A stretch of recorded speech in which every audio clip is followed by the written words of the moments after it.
And welcome into Next Man Up here on 1025 The Game. I am not Jake Lyman. I am Connor Newt, another familiar voice who has worked alongside Jake Lyman. He is off somewhere. I believe he's headed to Detroit to check out his beloved Tigers.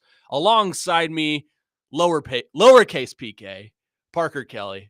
Better be careful with that. That's the PK lawsuit is a lawsuit you're going to lose every single time. Should we fill in the audience on what the PK lawsuit is? The audience I think you should know, Parker has a raging beef with Paul Kaharski. I wouldn't say raging. Over who the real PK is.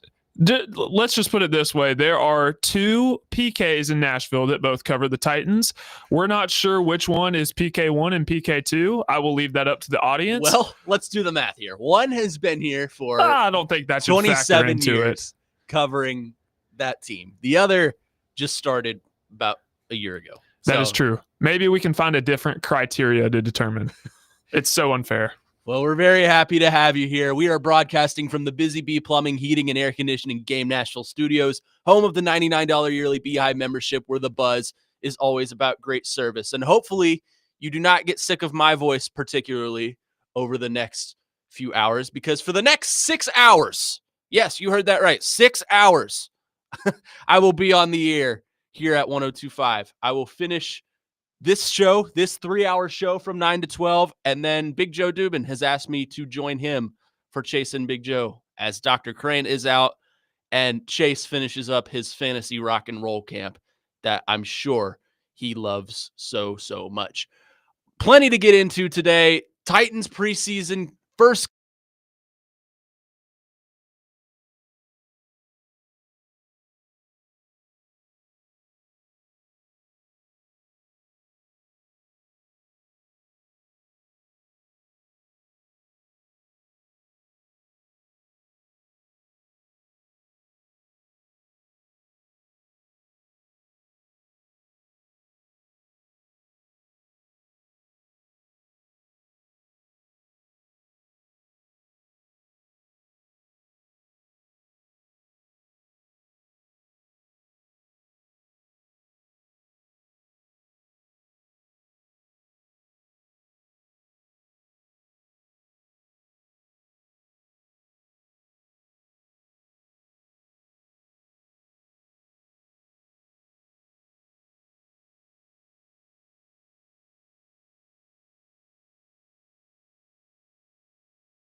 Xavier Strepo, Chim Dike, Jaquan Jackson. They were all returning punts the other day.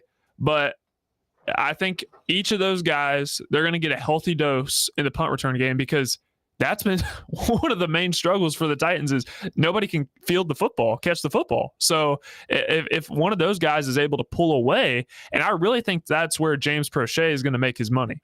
If he's able to be the punt returner, I see him absolutely making this roster. Lyman likes to hammer out this stat every once in a while when we're talking about the Titans special teams. Do you know the last time the Tennessee Titans ran back a kick return for a touchdown? 2012? Close. It was 2018. Oh, no. That wasn't close. It was 6 years off. Well, I wanted to make you feel good about that. Thought to say, Titans special teams has been lackluster over the last 6 years, 7 years. You've had some solid kick returners in there, but you've also had your Kyle Phillips and your Jaquan Jacksons and guys like Adoree Jackson, who was good at first and then ended up getting the yips, it felt like. Now you have had your Khalif Raymond and guys like that, but overall, as a whole, it's just been a shallow world of pity for the Titans special team kick return. And for whatever reason, they just have not been able to figure it out. But I think that's why you bring in a guy like James Prochet, who has had special team success going all the way back to his college days at SMU. I really see him, and I would even Chim Dike. I'd love to see him back there. Chim Dike is the one I'm hammering home on being the punt returner. He has experience in that area, as he did it in Florida, and he has all the physical attributes to do it. The one thing that concerns me about Chim Dike is his hands. But I think that's something you can coach. You can develop a good catching receiver. He has all the things the immeasurables, such as speed and athleticism. If you were to build a receiver based strictly off of those things, he would be the kind you would build in a lab. He has the physical attributes. Now it's a matter of, can he get that skill together and use that speed and develop his hands and get to a point where he is relied upon as a solid receiver. Io Manor, on the other hand, is the kind of guy, I think I'm with you and TD in saying this. You've come around? I've come around. I think he will be the starting X of this team at some point. Connor, I guarantee it's going to happen. I guarantee it is going to happen at some point. It could be 4 weeks down the road when the season starts. It could be midway point. But at some point, Alec Eomanor is going to be this team's starting X. You have Ian right behind you, so he has that notepad of guarantees. He can write it down. So he can write it down. We can come back to it. Book it. We got a great show lined up for you today here on Next Man Up. Connor Newt, Parker Kelly with you. Coming up next, I kind of touched on it a little bit in this past segment, but I want to get more deep into it. If Cam Ward flashes in his first drive in the preseason game, if he goes, 8 of 9 for a touchdown on a 13-play drive, and he looks fantastic, would you feel comfortable sending him back out there again for a second drive? That's up next. Next Man Up here on 102.5 The Game.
They told you how many series you might play on Saturday?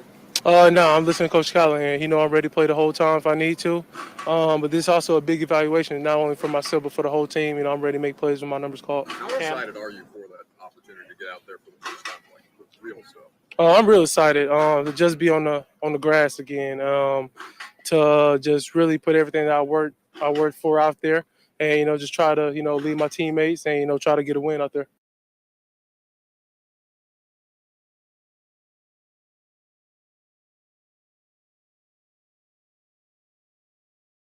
There you go. That was Cam Ward yesterday, live from Tampa Bay. Asked about how much he will play in the preseason game. Says he doesn't know, but if Brian Callahan wants to stick him out there for all 4 quarters, he is more than happy to do so. Welcome back. Next man up, Connor Newt, Parker Kelly filling in for Jake Lyman today. And we asked the question, and we're getting some great response. If Cam Ward has a great drive, let's say he throws 8 passes and completes 7 of them, scores a touchdown on the opening drive and drains 6 minutes from the clock, would you feel comfortable sending him back out there to see what he's made of? I don't know. Let's go to our text line driven by WilsonCountyHyundai.com. Wes in Clarksville says, I think all the so-called starters should play an entire half of football. It'd be different if we had Mahomes and was coming off a Super Bowl appearance, but we have a lot of new players that need time to get used to each other. I agree 100%. My plan for Cam Ward was throw him out there for a quarter this week, then a half next week, and then in the final game against Minnesota, you get as much out of him as you can without getting him hurt. Here's the thing, too. I think that was a great text from Wes. So this offensive line, you have a left tackle who's new, and Dan Moore. He's playing next to a left guard that he's never played next to before, and Peter Skoronski. Lloyd Cushenberry is still recovering from injury, so you have Corey Levin out there.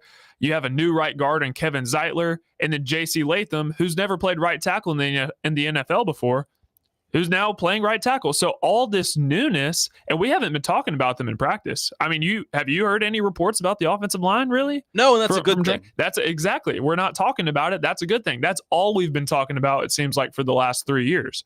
But it's going to take time for this group to gel. I think it'll at least take 4 weeks before they really start to click. And you know what? You're not going to get that by sending them out there for 3 plays and then taking them all out. That's just not how you gel. You've got to have some camaraderie in a game situation.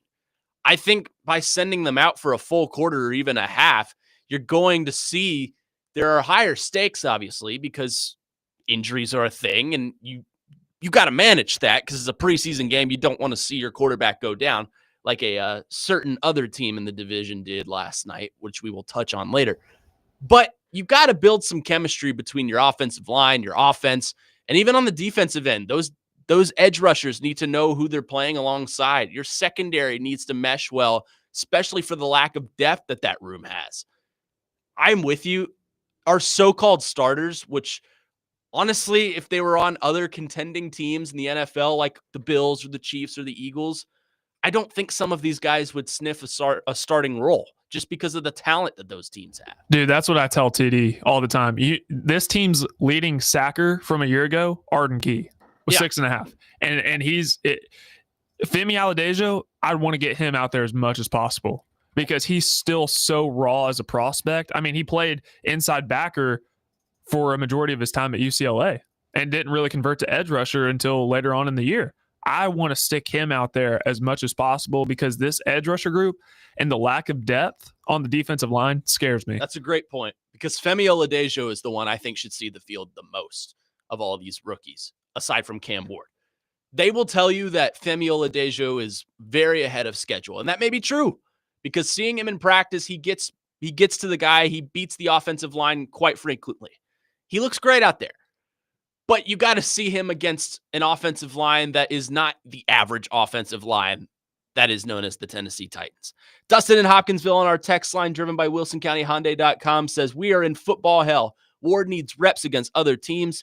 He gets injured. We win 2 games instead of 4. Oh, well, got to play with nothing to lose. I believe he's going to look super rough this season, worse than Levis. He's shady, looks worse than Levis to this point in their first years. Not saying he won't succeed, but he's not where Levis was coming in.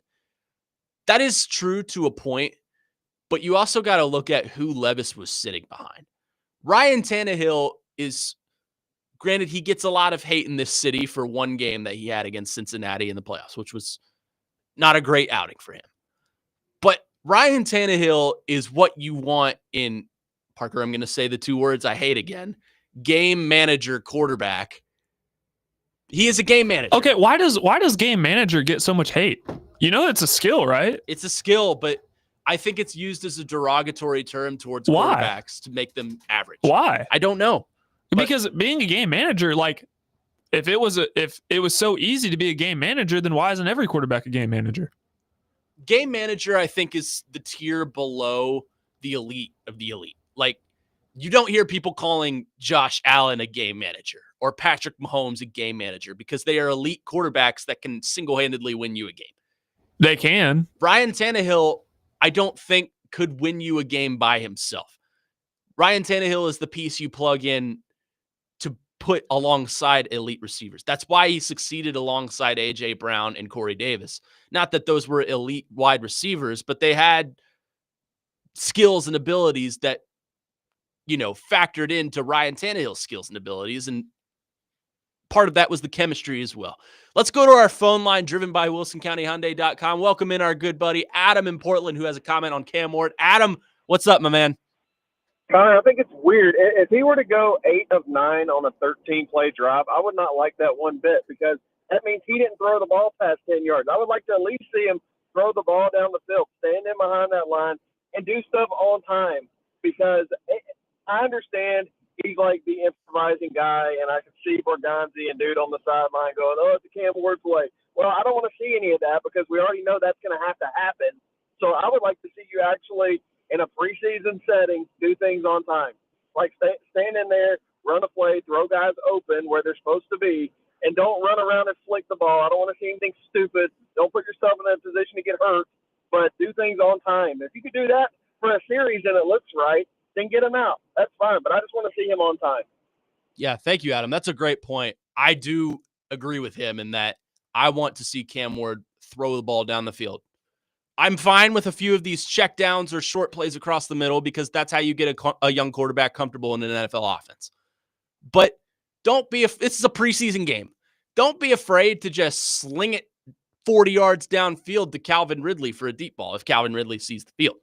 We saw that a little bit on film yesterday in practice. Calvin Ridley absolutely toasted a Bucs defender. I'd have to look at exactly who it was, but he absolutely just split So his did ankles. Ellick. Yeah, so did Ellick, apparently. I would like to see Cam Ward and Calvin Ridley connect on a deep ball tomorrow. But I wouldn't – I mean, if he has an effective drive and throws only deep passes, I would send him out again. I really would, because I would like to see, even if it's just for a couple plays, all right, Cam, here's what we're going to do. Calvin's going to run a go route for 50 yards. You're just going to launch it to him and hope that it connects. So I agree with you and Adam as far as I would like to see Cam and Calvin hit on a deep ball because that's something that we didn't see from Will Levis and Calvin Ridley last year. They've been doing it in practice, which is a good thing. But I also think I'm going to offer a different perspective as well. Cam Ward, he loved to throw up the hash marks in college at Miami, up the seams. And in the NFL, that's something that he's having to adjust to because the seams or the hash marks are condensed. So he's having to adjust from that. And linebackers, defenders, they're much bigger, faster, stronger in the NFL. So if Cam Ward is making the on-time plays, getting the ball out of his hand quickly, and he doesn't turn the ball over, is that really the worst thing in the world? Because Cam, he can turn into Superman. We've seen him do it. So sometimes that's kind of an urge that he has to fight. Yeah.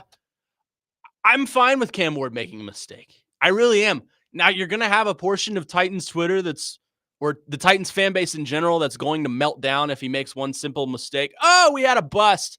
Oh, he's Will Levis 2.0, which is true. Well, not true. You can't judge a young quarterback off of a preseason game.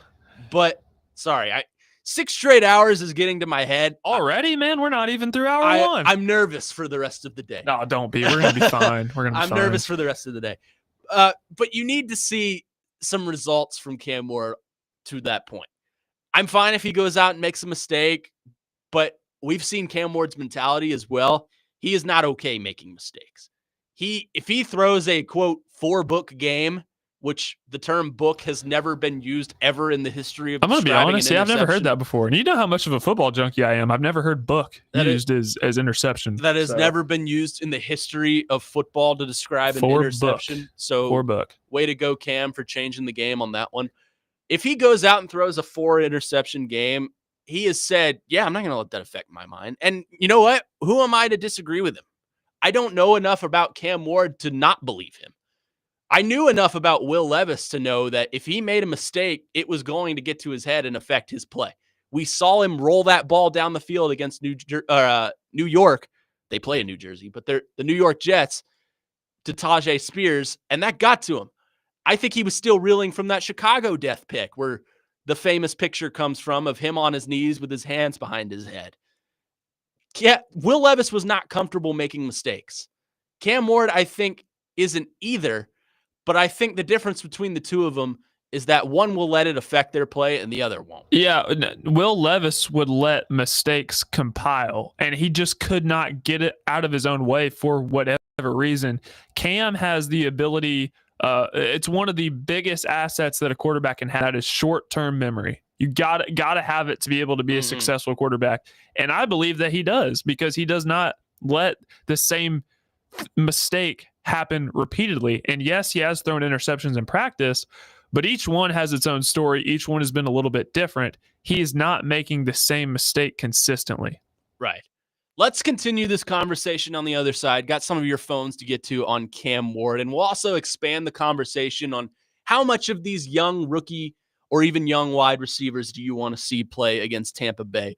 1025 The Game and Souls for Souls have teamed up for a back-to-school fundraiser, Souls for the 615, to provide new shoes for kids experiencing homelessness in Nashville.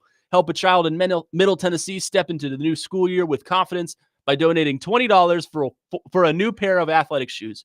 For more information and to donate, visit thegamenashville.com/shoes. Souls for the 615 is sponsored by Massaro and 12 South. Go check them out for handcraft cocktails, bold plates, great happy hour, and elevated hospitality. Up next, we'll talk more about Cam Ward and get to some of your phones. This is Connor Newt, Parker Kelly on Next Man Up here on 1025 The Game.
Obviously, no X. What have you learned about Ellick and I guess Chim during the course of camp and even today?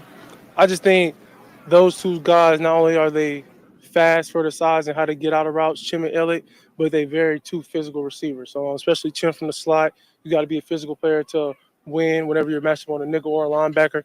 And then Elliott, I think just him being behind rear right now is really helping him with his routes. He's gotten better since OTAs when I first got a chance to throw to him. Those two guys, they're gonna come up big for us this year, and I'm happy that I'm playing with them and not against them. There you go. That was Cam Ward yesterday at Tampa Bay practice, after Tampa Bay practice, I should say, talking about his young receivers, the chemistry they're developing, how he feels he is growing in that offense with them. Let me real quick tell you that later today on ESPN 94.9 The Fan, the Nashville Sounds take on the Jacksonville Jumbo Shrimp, what a name, at First Horizon Park with first pitch at 6:35. Coverage also available on the Game Nashville app and at theGameNashville.com. Sounds baseball on 94.9 The Fan, presented by Twin Peaks and Family Leisure. Welcome back in. Next man up, Connor Newt and Parker Kelly filling in for Jake Lyman today.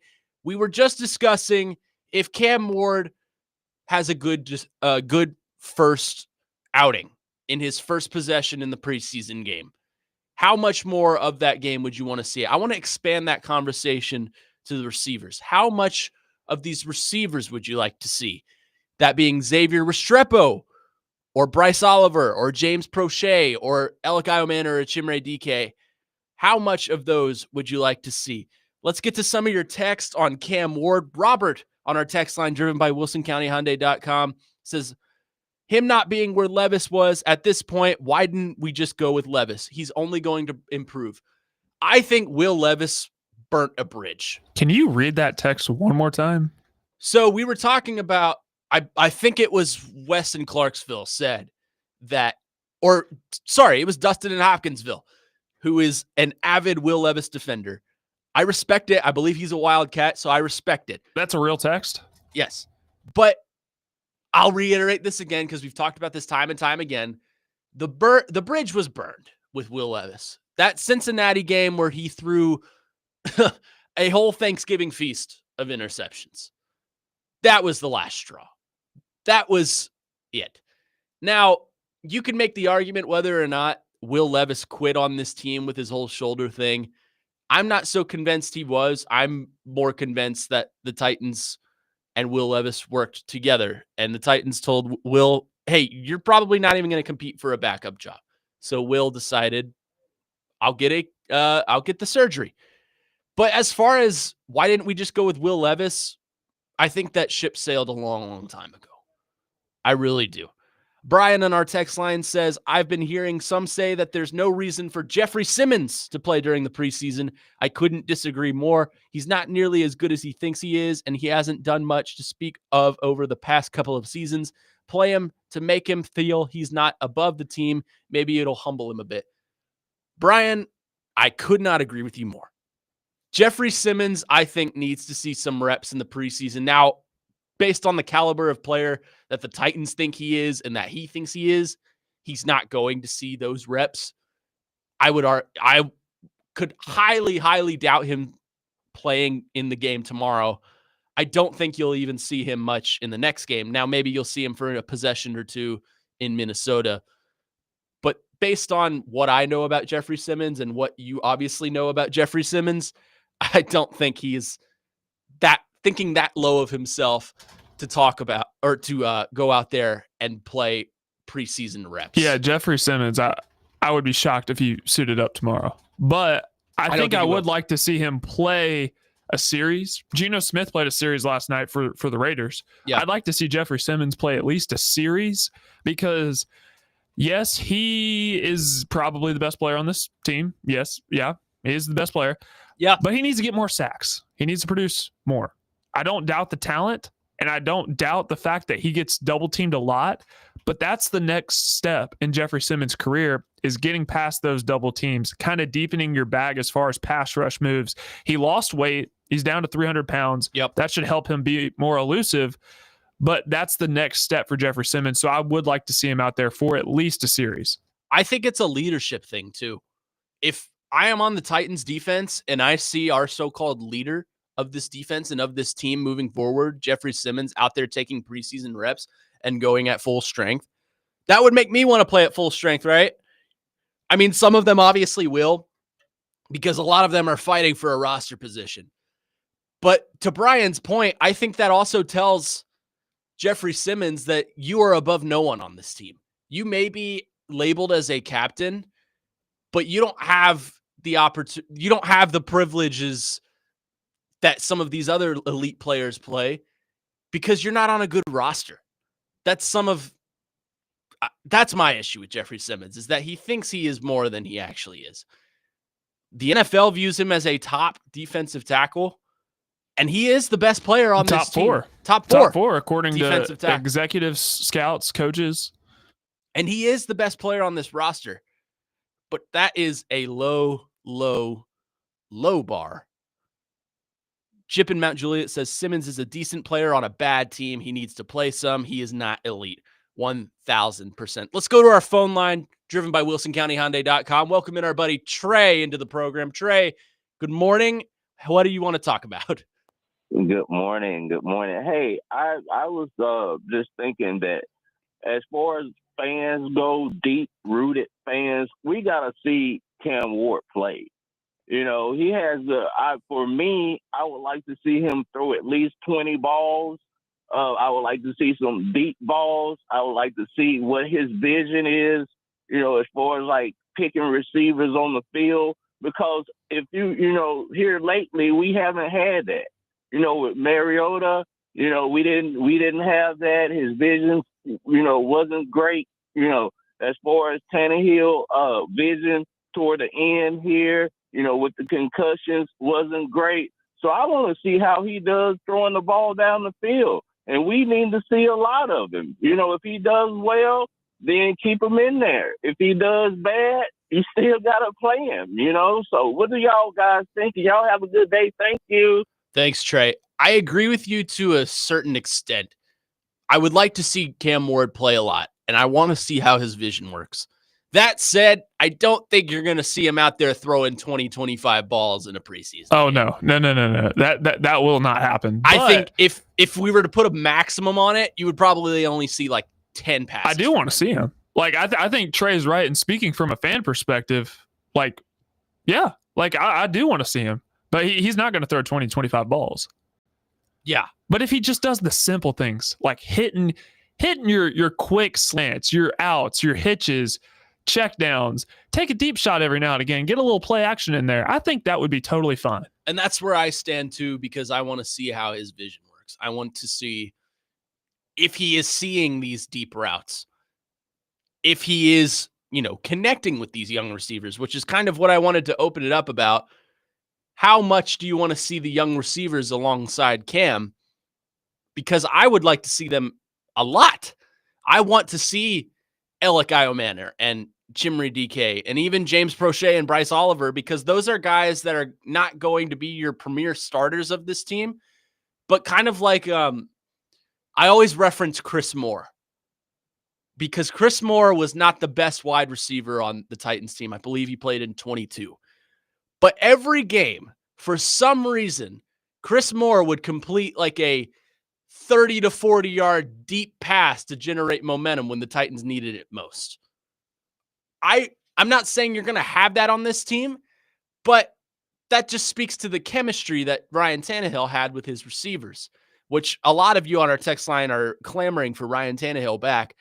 My thing with Ryan Tannehill is I would love to have Ryan Tannehill back if this team was good, because Ryan Tannehill isn't going to elevate your team past a playoff game. Well, I think that bridge is burned. I don't think he'll ever take a snap Ryan in the NFL. Tannehill. If the Titans were to offer Ryan Tannehill to come back to Nashville, I don't think he'd want to. I think that bridge has been burned. Yes. Unnamed texter on our text line, I believe, puts it absolutely perfectly in terms of Cam Ward. They say, I think the way to approach it is give him the first quarter. If at any point you feel he can't stay protected, get him out. Amen. Amen. I want him to play a full quarter. But if you feel that this offensive line is going to get him hurt, then you get him out. And I think it's just as beneficial for that offensive line. Get them as much game-like reps as possible because they have not played next to each other in a game-like atmosphere yet. Yeah, you don't want to see your quarterback go down in a preseason game, especially the first one, and especially Cam Ward, who you just spent the number 1 overall pick on. Now, you do kind of feel for another team in the AFC South whose quarterback did go down with injury. I want to talk about how much that hinders his tenure for said team. Is this the last we ever see of said quarterback in the blue and white? We'll get to that next. Next man up here with Connor Newt, Parker Kelly filling in for Jake Lyman on 102.5 The Game.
This isn't just a concert, it's a cause. Trinidx rocks the Rock the Cradle helps give fragile newborns a stronger start and keeps moms close when it matters most.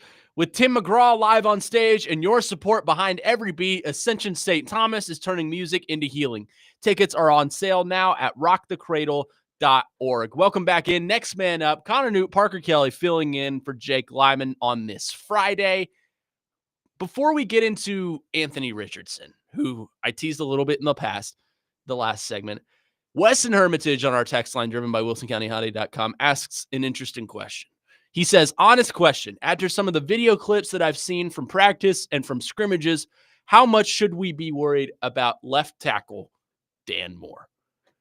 I understand your worry, but based on what I've seen being out there at practice, and like you, some of the videos I've seen, Dan Moore has been pretty solid. And the thing is, you don't hear a lot of talk about Dan Moore. And what's the best thing for an offensive lineman? Not talking about them. That means they're doing a good job. And even an adequate job by the offensive line is better than what this team has had the past 3 years. I can't understand why, and I'm not like accusing any of the texters of this. I believe we have a very smart audience, so they understand. But this offensive line has been horrendous the last 3 years. And people were sick of talking about how bad they were. And now nobody's really talking about them, but yet people want us to be talking about them. So which is it? Yeah, I don't know. It's like some people search for, let's talk about the bad things about the Titans. And when a good thing happens, we don't know how to, react to it. As Dustin in Hopkinsville, who I have learned bleeds blue, go Big Blue, says in response to Cam Ward, but I think the same could be said for Dan Moore as well. If he succeeds, it's on him. If he fails, it's on the Titans. Quote, this organization is ass. I mean, not a much better way to put it there, Dustin. It's not a great organization, top to bottom. You've got a lot of question marks in positions of power. And it's what does the great Kevin O'Connell always say? A franchise fails a young quarterback before a young quarterback fails the franchise. That is true. And I think you could say that about Will Levis. They didn't put the pieces around him. He didn't have a right tackle. He didn't have quality receivers, not named DeAndre Hopkins or Calvin Ridley. The connection with Calvin Ridley was never prominent. DeAndre Hopkins was kind of just his safety blanket, and then he wanted out because his team was so bad. And I think there's an argument to be made that Will Levis was never given a fair shot as the Titans starting quarterback, but some of his mistakes were completely self-inflicted. So I think that's part of the problem. Speaking of quarterbacks that never truly panned out, Anthony Richardson in the Colts preseason game last night against the Baltimore Ravens had some decent play, completed some passes, and then sure enough, gets hit in the pinky, dislocates said pinky, is now day to day.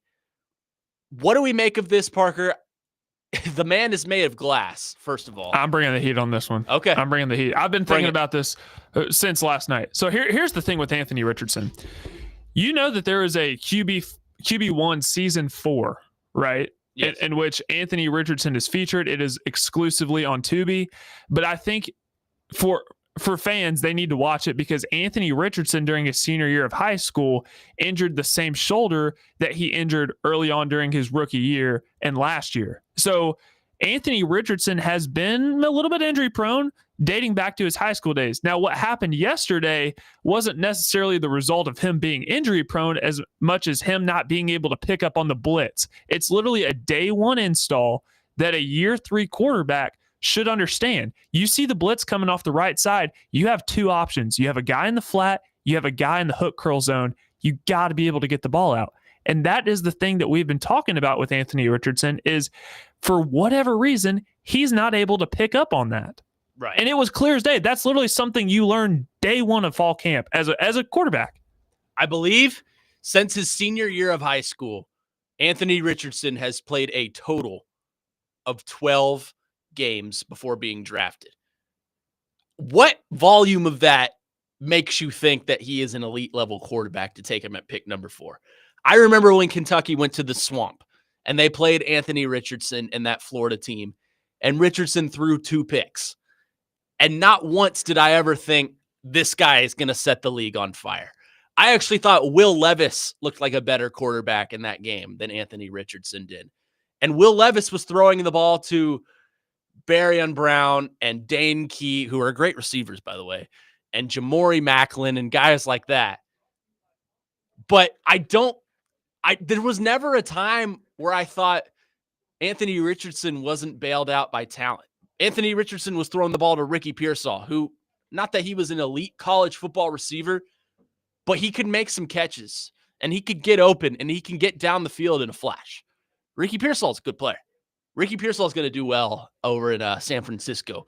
But there was never a time that I thought Anthony Richardson was going to set the league on fire. And now he gets to the league and he's always hurt. That, and to Indy Ben's point, who I knew was going to come up in this conversation, I don't think the Colts offense is that bad around him. You have Jonathan Taylor, who is probably a top 10 running back in the league. You have Josh Downs at receiver, who I think is a solid piece. You just drafted Tyler Warren out of Penn State, who I think is going to be a fantastic tight end for Indiana. I don't think you have a good offensive line with Quentin Nelson. I don't think that the Colts offense is that bad.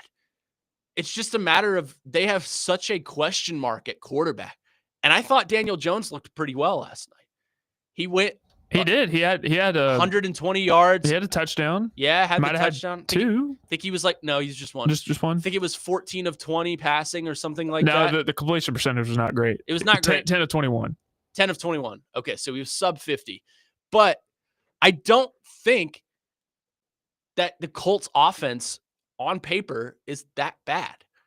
That saying, Anthony Richardson has not been available, and he has not been what the Colts drafted him to be. Anthony Richardson, I harp a lot on this because a lot of you want to see Cam Ward sit. Cam Ward, I don't think, is the quality of quarterback that you sit, being as he played 50 college games and has developed ever since then. Anthony Richardson is the quarterback you sit. He was so raw coming out of college, coming out of Florida.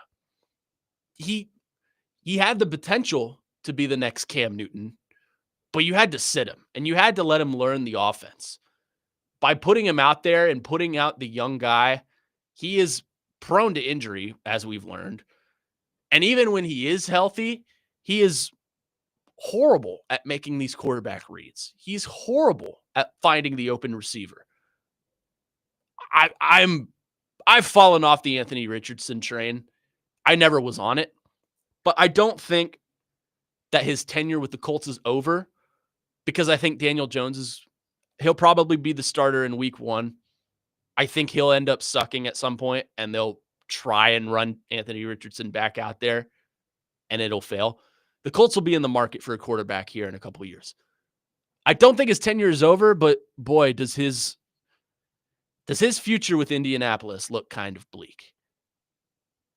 I mean, Indy Ben, you can let me know your thoughts on that, but I am done with not reserving any thoughts. Now, I will say, it's just a dislocated pinky, so he should be back by the regular season. It's a day-to-day injury. But you don't go out and you pay Daniel Jones $14 million because you're confident that Anthony Richardson's going to be the guy going forward. I mean, when Shane Steichen listed the unofficial depth chart for quarterback as Anthony Richardson or Daniel Jones, that kind of let me know that they're not sure on either of them. I think they have the answer. Not that it's the answer they like, but they have their answer that Daniel Jones will probably be their starter. Speaking of quarterback battles, there is a quarterback battle going on good old Rocky Top for the orange and white. We'll get to that next. Next man up, Parker Kelly and Connor Newt filling in for Jake Lyman here on 102.5 The Game.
Hour number 2, next man up here on 102.5 The Game. Connor Newt, Parker Kelly. We have switched seats, which I didn't expect to happen today, but then I realized, yeah, we agreed to do that, so we should probably do that. But we're still here with you, filling in for Jake Lyman. Hour number 2 of the show. So there is a QB battle going on in Knoxville, Tennessee for the Volunteers. Joey Aguilar, transfer from App State, coming over to the orange and white after the Nico debacle, is battling for the starting spot with Joey Aguilar, who was the backup on last year's team. Everyone, it feels like, is all, Aguilar's going to be the starter. Aguilar. I have a counter to that. Wouldn't it make more sense for Jake Merklinger to be the starter, being as he is a guy that has been in the Josh Heupel system for a little while now and was viewed as the starter as soon as Nico hit the portal? Wouldn't it make more sense for a culture standpoint and a keep the offense intact standpoint to trot Jake Merklinger out there week 1? Here's the thing with the Vols quarterback battle. So Joey Aguilar has the most experience. 2 years at App State, 2 years in junior college before that. So he's the most experienced in terms of playing college football, but the least experienced in the Josh Heupel offense. The complete opposite of that is Jake Merklinger, who has the most experience out of the 3 quarterbacks in the room in Josh Heupel's offense, but yet has not played really a meaningful snap. He got some garbage time reps last year. I've said from the start, on my podcast, The Air Raid, by the way, subscribe to the Game Nashville Sports Network for that. I've said on my podcast that Jake Merklinger, I believe, has the leg up because he has the most experience. Now, here's the thing about Josh Heupel, and Connor, I want to get your opinion on this. Does Josh Heupel not deserve the benefit of the doubt in terms of, because think about what he did with Hendon Hooker and Joe Milton, 2 guys that could not keep their starting job at Virginia Tech and Michigan, respectively. You have a guy in Jake Merklinger who is a high 4-star, borderline 5-star recruit. And then you have Joey Aguilar, who 2 seasons ago had set multiple school records at App State.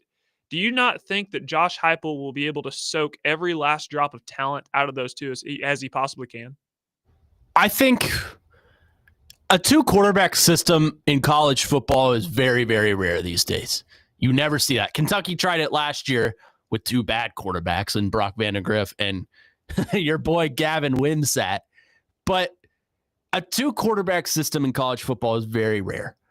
I don't see Josh Heupel. I think he's too traditional in the sense that he's going to run a very conservative offense. And maybe that's part of that last year was because he didn't trust Nico to throw the ball down the field. But I view Josh Heupel as such a traditional coach. I think he would kind of stick inside his program and go with the guy that he knows understands the culture and has been through him through thick and thin. People forget Jake Merklinger saw some time last year against Alabama when Nico went down. No, that was Gaston Moore. Oh. Yeah, but I mean, sorry, disregard. Yeah, well, here's the thing. Like, I just feel like Josh Heupel, that 2022 offense was so special, and people are upset that has not been able to be replicated with Joe Milton and guys like Nico. Here's the thing. Josh Heupel has called plays for them to push it down the field. They just haven't been able to execute. So you're kind of handicapping Josh Heupel on what he can do. Think about all the times Nico overthrew a receiver, missed a receiver, ended up being picked off. That's not a Josh Heupel thing. That is the offense not being able to execute. And Josh Heupel offense, there's a big misconception. They love to run the football. They've been able to run the football. They've had the tools to run the football as of late. This offense is built on running the football, and then you also add the passing game on top of that. So there's a big misconception there. So if the run game was so good with Dylan Sampson last year, what's the big hurry for this big explosive offense? I think it's a matter of finding your quarterback and finding what kind of offense you want to run. Who has the bigger arm, Merklinger or Aguilar? My mind says Merklinger. Now, Aguilar, I think, can scramble outside the pocket a little bit easier. He's kind of known for that dual threat sense of a quarterback. Fine. But you've kind of already done the whole dual threat thing with a quarterback. That was the Nico experience. I don't know if Joey Aguilar, in Josh Heupel's mind, is the kind of guy I could see him running out in the offense. Was Hendon Hooker a dual threat quarterback? Yeah. Yes. Was Joe Milton a dual threat quarterback? Yeah. Sort of. Yeah, I'd say he was. He liked to throw the ball more, but yes, he had that 80-yard touchdown run versus now. What both of UTEP, those quarterbacks have in common is they could scramble outside the pocket a little bit, but they were more pocket presence quarterbacks. They like to move around the pocket, first. And both had big arms. Merklinger, I don't think has as big of an arm, but I think he has that ability that both of those had, and that he can move around the pocket and he can be a little bit elusive and get the ball downfield. Aguilar, I think, is more of a pure runner, if that makes sense. More of a guy that, you're going to run a QB option with, or he can get out of trouble if he's in a situation where the defense is blitzing at him. But I don't think you're going to find yourself in a situation with Joey Aguilar where if you need 30 quick yards, he's going to just be able to sling it down the field and it's going to be there immediately. Well, that's what I think. Joey Aguilar is more of a gunslinger. That he's not as conservative with the football as a guy like Jake Merklinger might be, because he struggled with interceptions during his time at App State. I actually was looking this up the other day. The most interceptions thrown for a starting quarterback last season, Joey Aguilar, with I believe is 15. So he's not going to be able to do that. Like you cannot. Josh Heupel's not going to put up with turnovers. No. Hendon Hooker had 5 interceptions in 2 years as the starting quarterback at Tennessee. Yeah. And Joey Aguilar had 15 last season. So obviously he's going to have to cut down on that.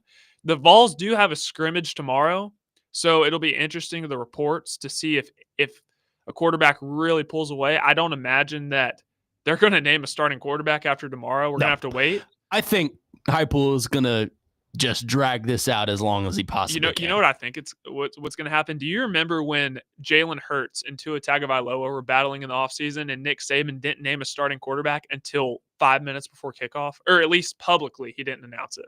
Genius. That's what I think Josh Heupel is going to do, because he keeps everything so close to the vest.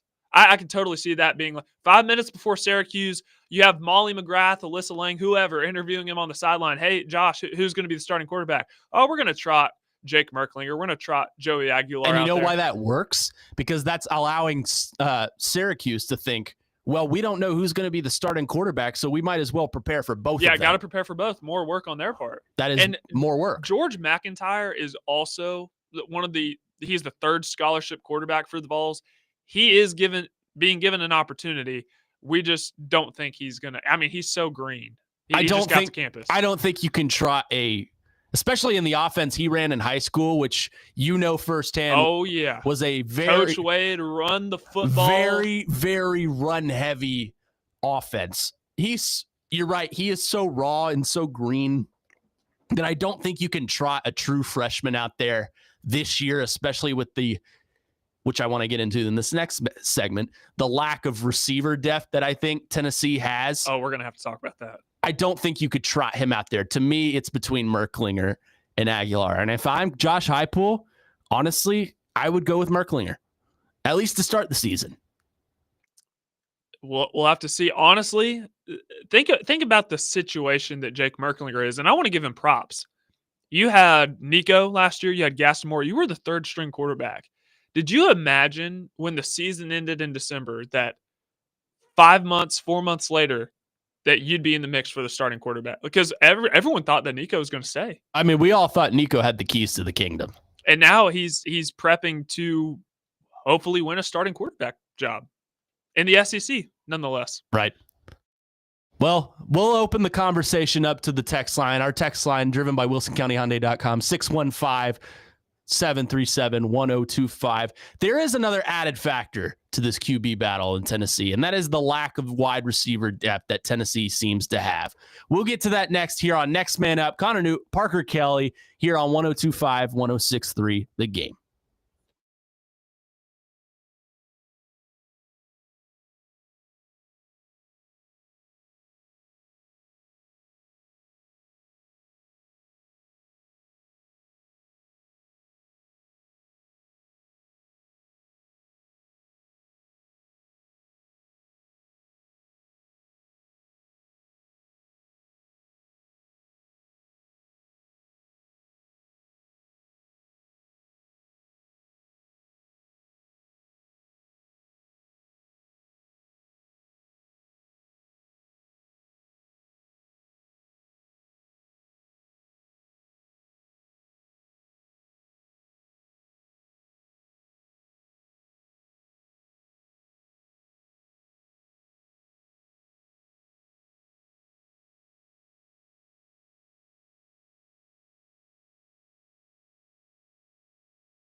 Next man up here, broadcasting from the Busy Bee Heating, Plumbing, Cooling, and Electrical Game Nashville studios, home of the $99 yearly Beehive, where the buzz is always about great service. Connor Newt, Parker Kelly filling in for Jake Lyman today as he is off in Detroit, checking out his beloved Detroit Tigers.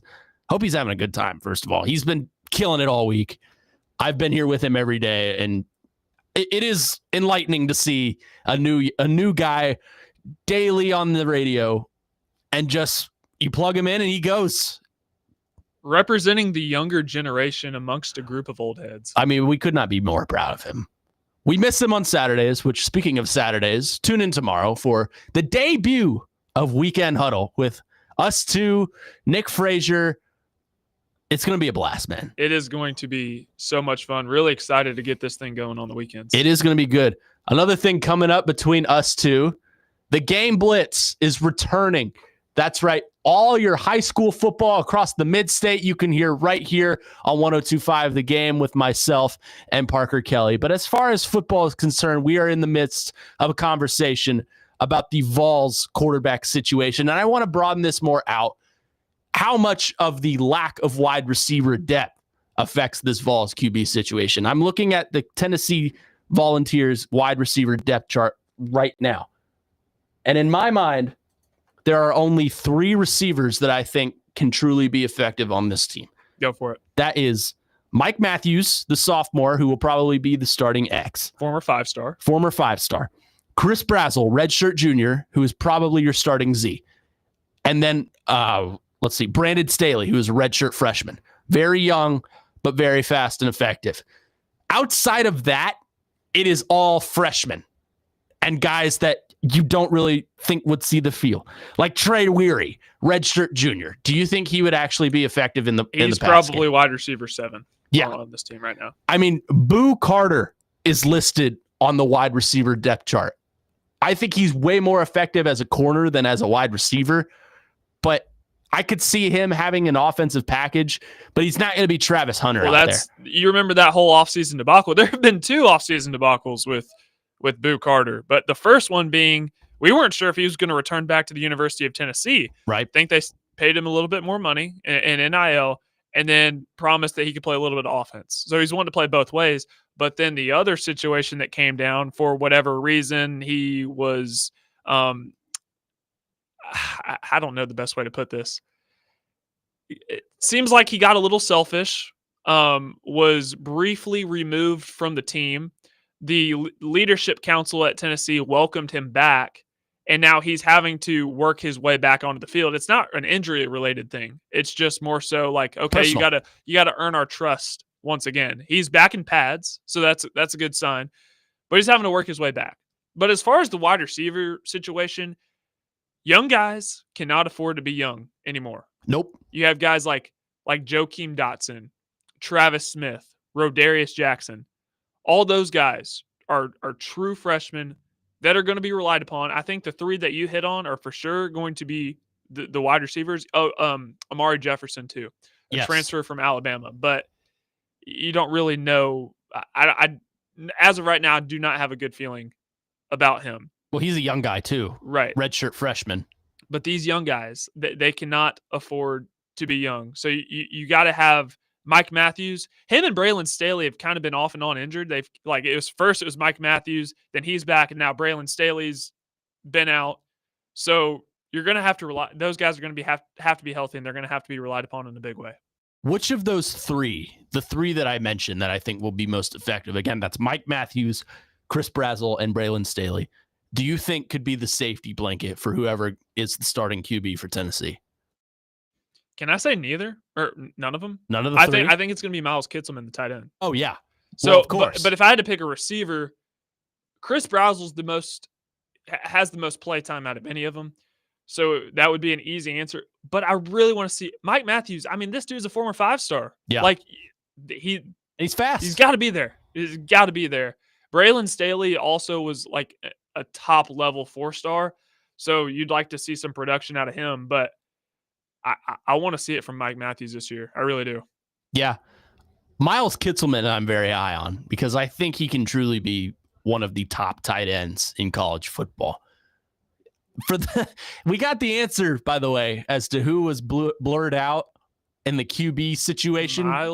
We're calling it QB gate. Blurgate? Blurgate. There you go. Blurgate. It was none of the quarterbacks. It was Miles Kitzelman, the tight end. So why that is, I do not have the answer to. But hopefully that doesn't affect his skill level of play. Oh, I'm so sick. It definitely will. I'm so sick of Blurgate, but here's my theory on it. I think they were running a trick play in practice, and that's why Miles Kitzelman was the one in the red jersey. That's my theory on it, but I could be wrong. Probably.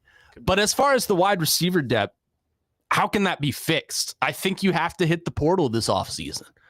I think you have to recruit heavy. This is a young room, but chances are in today's day and age in college football, not all of them are going to stick around and stay on your roster. Chances are some are going to see, well, I'm a freshman on this team. I think I'm better than I actually am. I want more playing time, so I'll go to another program that'll pay me more. Well, the thing about Tennessee, they're bringing in some high-level recruits. Legend Bay, I'm blanking. Celesi Moa, who is a borderline 5-star athlete. He's probably going to play both sides of the ball from Utah. And then there's one more, a kid from Knoxville that I'm blanking on his name. But they have 3 receivers coming in. If you could add one more to that group, because really, high school recruiting is still the lifeblood of college football, and you supplement from the transfer portal, that's the way that it is designed to be, in my opinion. Now, there are some teams that are going to be exception to that, like Colorado and teams like Ole Miss. Yeah. We'll see how it works out for them. I think Texas Tech is a great example of that this year. But even Texas Tech has been getting some good recruits lately. But you got to rely on these guys from high school and to develop them. That's right. Oil money. Weston Hermitage on our text line, driven by WilsonCountyHyundai.com, says, all this UT talk is cool, I guess, but none of it matters. They ain't making the playoffs. Hashtag anchor down. Wes, this Tennessee talk pains me probably just as much as you do, because I don't want to sit here and talk about the orange team. I want to talk about the blue team, but nobody else here. But what state are you in, buddy? I'm in the state of Tennessee. But nobody else on this station will talk about the blue team with me because nobody else likes them. That's why I need Gunner or Dustin in Hopkinsville or someone to help me out here, because wait till basketball starts. It's going to be really painful because that's all I'm going to want to talk about. We'll be able to. Kentucky is regional enough, and they'll be talented enough for us to talk about them. Well, I hope so. I want to bring it national. Let's talk about national college football. Let's do that. We'll do it right now. Let's do it. Well, we did get a text from an unnamed texter saying Sellers will be the best quarterback in the SEC. Book it. You have some opinions on Lenora Sellers. I do. Well, not as much on Lenora Sellers as it is South Carolina. I don't want to bury the lead because I know we're going to talk about this tomorrow. But right, Lenora Sellers, I have the utmost belief, definitely going to be a first-round quarterback in my opinion. South Carolina is going to miss the playoff in 2025. Oh, South Carolina is going to miss the playoff in 2025, and here's why, or at least I predicted them to. Outside of, and Connor, close your ears on this one, outside of Kentucky and Mississippi State, every team in the SEC thinks that they're either going to take a step forward or stay stagnant. But the truth is, that's 14 teams. You're damn right, because Kentucky is expecting to go 12-0 and win a national championship. And those 14 teams, there's no way all of them can go 9-3 or 10-2. Somebody's going to have to take a step back. And in this, what is perceived to be last year of the 12-team playoff, the SEC is not going to get 6 or 7 teams. I think 4 or 5 is pretty likely, but some team is going to have to take a step back, and I think it's going to be South Carolina.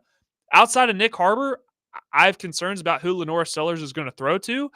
That defense was ravaged by the NFL draft. You still have Dylan Stewart, but you lost guys like Kyle Kennard and Nick Emenwari. We're not even sure if their running back's going to be eligible. And Faison, the transfer from Utah State. Right. So South Carolina, and if you look at that schedule, especially the back half, if you do your research, is it really far-fetched to say that South Carolina is going to miss the playoff in 2025? I don't think it's bold. I think it could be. I see them as like a 9-3, 10-2 program. And in today's day and age of college football, 9-3, 10-2 put you right on the line. So, and if they go 9-3, they went 9-3 last year and still missed the playoff. Right. So if they go 9-3 this year and still miss the playoff, then my prediction hits.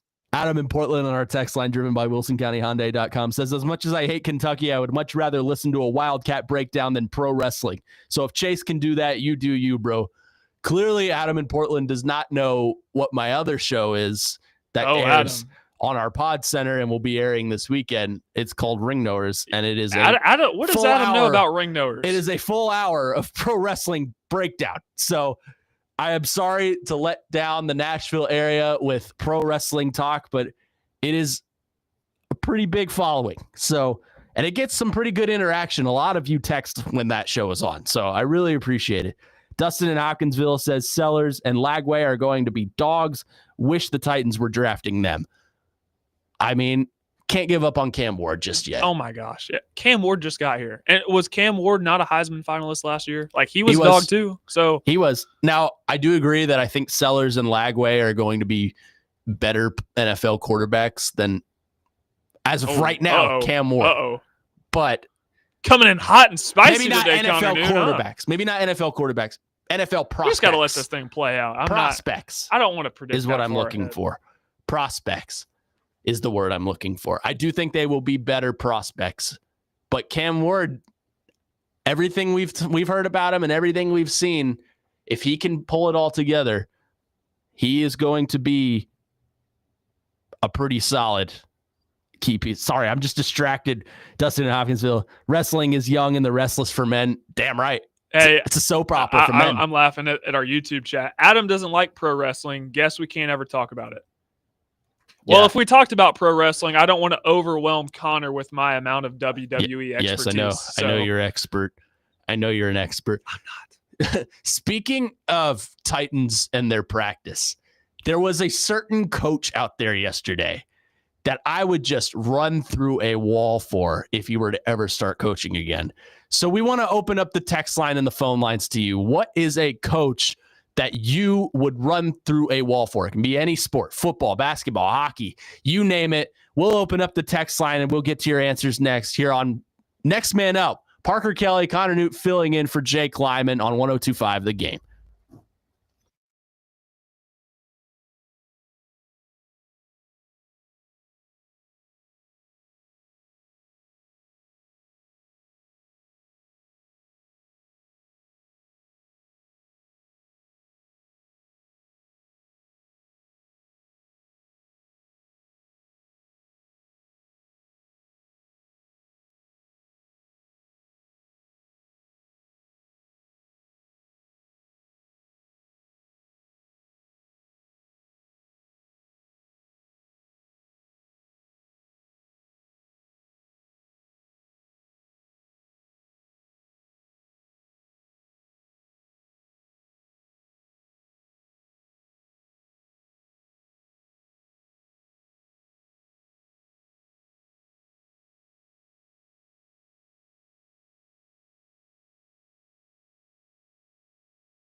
Okay. Little All paralyzer for you. Oh, yeah. This week's Nashville's best deal is Boomba's Pizza and Watch Bar, award-winning gourmet pizzas, handcrafted beverages, and get swept up in the thrill of live sports at Boomba's Pizza and Watch Bar, your go-to spot for good times. Boomba's has locations in Nashville, Spring Hill, and Murfreesboro, so get half off a $30 gift card now while supplies last at theGameNashville.com/deals. Welcome back in. Next man up, Connor Newt, Parker Kelly filling in for Jake Lyman today. I mentioned it and teased it a little bit going into the break, but there was a coach out at Titans practice yesterday in Tampa Bay, a former Tampa Bay coach, actually. So he was probably more there for the Bucks than he was for the Titans. But if you go on Titans socials, you will see him everywhere. Oh, he's a national guy now. That is John freaking Gruden. Knock on wood if you're with me, baby. Now, there are people that like football. John Gruden loves football. And John Gruden is the kind of guy, yes, I know he had his issues in the NFL and ultimately got run out, but John Gruden is the kind of coach I would want to play for and the kind of coach that I would run through an absolute wall for, because if you go watch his pregame speeches, there's no words to describe him. I just want to, destroy some offensive linemen. I want to go put the pads on. So we asked you the question, what is a coach that you, the listener, would run through a wall for? We do have some answers on our text line and also some Adam in Portland slander, as he has just slandered. Jeez, Adam in Portland's taken over the show today. He has just slandered professional wrestling, and people will not stand for that, including myself. He is, I'm messing with him. He's not crapping on wrestling, by the way. Yes, he says he just doesn't like it, but I wonder if this is Adam Bingen's burner. Hair Metal Henry has said there will be zero wrestling slander on these airwaves from the listeners. Thank you, Harry. We appreciate it. As far as what coach would you run through a wall for? Dustin in Hopkinsville on our text line, driven by WilsonCountyHyundai.com, says Vrabel. I'd build a damn wall just how they said to, then obliterate it. Vrabel, I think, is going to be a popular answer just because of the impact he had on this city and the people and the culture he built. But John Gruden, I think, just gets me more fired up than Mike Vrabel. Have you seen that video of him where he gave a speech to the Wisconsin football team and then he gave one to Georgia yesterday? Every time I listen to that man talk, like I seriously want to go put on the pads and play. But what does it for me is Gruden's QB class that he did this last year on YouTube. Show me your snap count, man. Man, like, and you know me, like the X's and O's talk, it really gets me fired up. And like, he's like, let's get rid of the clap. No, we're not going to be clapping quarterbacks anymore. I love it. The Jackson Dart one is the best. Yeah, one. he was like, show me your snap count. He's like, no, for real. You've been clapping for 4 years? And he's like, we do have a dummy count. It's called purple. Okay, what's purple? 2 claps. 2 claps. Gene in Spring Hill on our text line says Bill Parcells. That's a good one. That is a good one. That's a good one. Adam in Portland says Gino Auriemma. That's a great one. I am a big fan of Gino Auriemma. Yeah. I know you're not, but I am. Yeah, I'm not. What about this is an obvious one. How about Dan Campbell? Oh yeah, for the Lions. What about Dan Lanning? Dan Lanning too. Now here's always been my answer. So a lot of people, I've had this discussion with several of my friends. Would you want to play for Nick Saban? I'd be terrified. Exactly. But I feel like the perfectionist in me, the person that's wanting to be the absolute best, like I'd love to play for a guy like that who demands nothing but perfection. Nick Saban is one of my favorite coaches to quote just because he has so many quotable moments. Like Christian Skelton and I, friend of this day, he works here. Friend of the show. Friend and employee. Friend and employee to all. We were just joking about it the other day of the Nick Saban sideline interview where they ask which quarterback he's going to play, Tua or Jalen Hurts, and he's like, I'm not going to answer. So quit asking. Stop asking. It's so great. He's just one of my favorite to quote. My other favorite to quote I just mentioned is Dan Lanning, because Dan Lanning has my favorite speech of all time, probably. And that is 2 years ago when Colorado came to Eugene, Oregon. Colorado was ranked. This was Bo Nix and Bucky Irving and all of that bunch. And I call him Land Danning. Land sits him down and says, they're fighting for clicks and we're fighting for wins. This game's won on the grass, not in Hollywood. And I'm like, oh my God. And that came out right. Like they aired that in the pregame. And I sat down and I watched that whole game. Even though it was a bloodbath, I watched the whole thing. I was like, they're not losing. Like, yeah, it was great. But Dan Lanning, that's a good answer.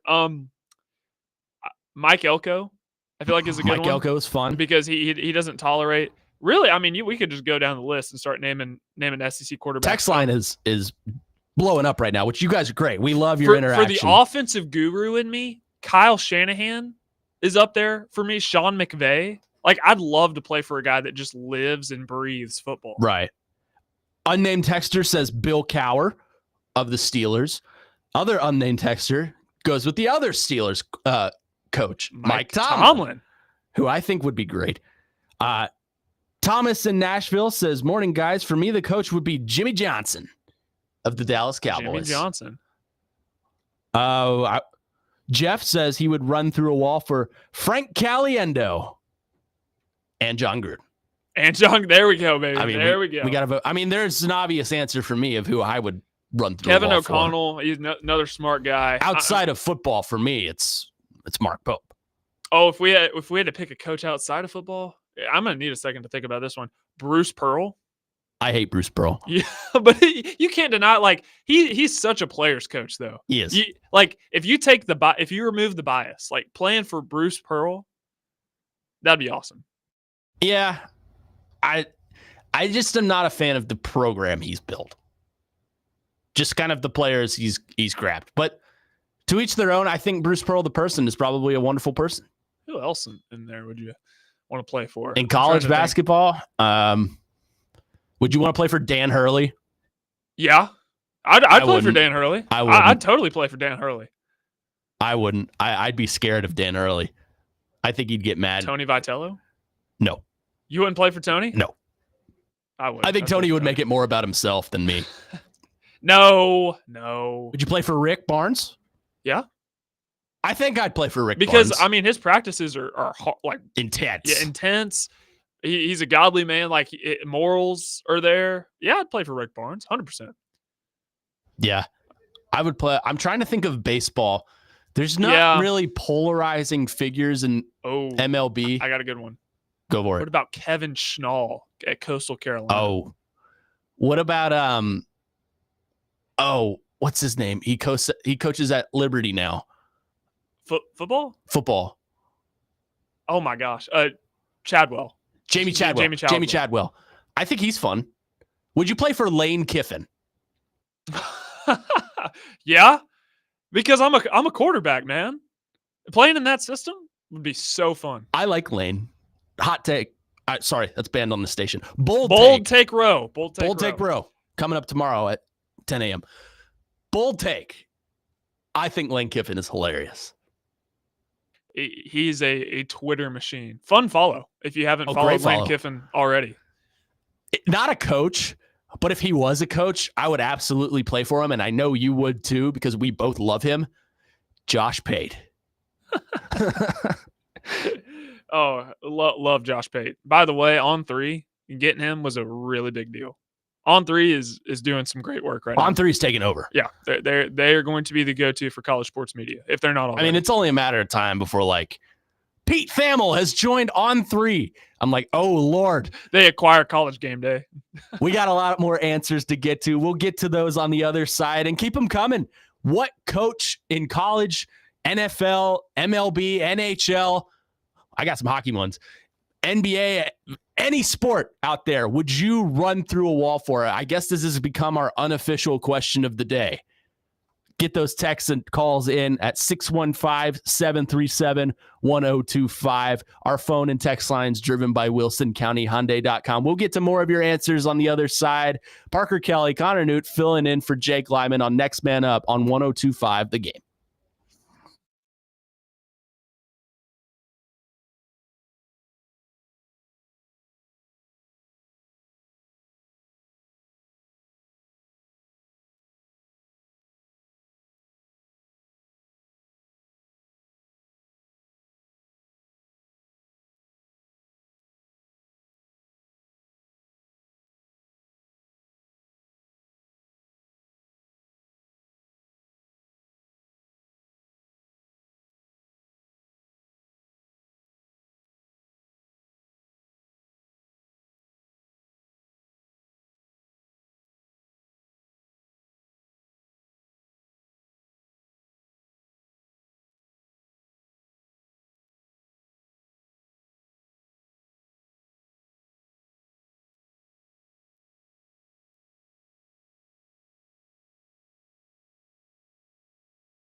Speaking of things that make you want to run through a wall, this song right here.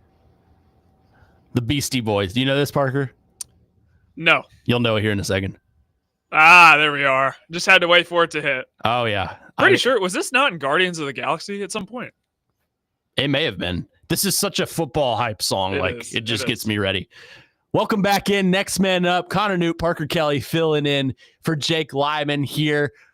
Got about another hour. But as of right now, we are talking about what coach would you want to run through a wall for? We've got some great answers on our text line. Please keep them coming. 615-737-1025 here on the program.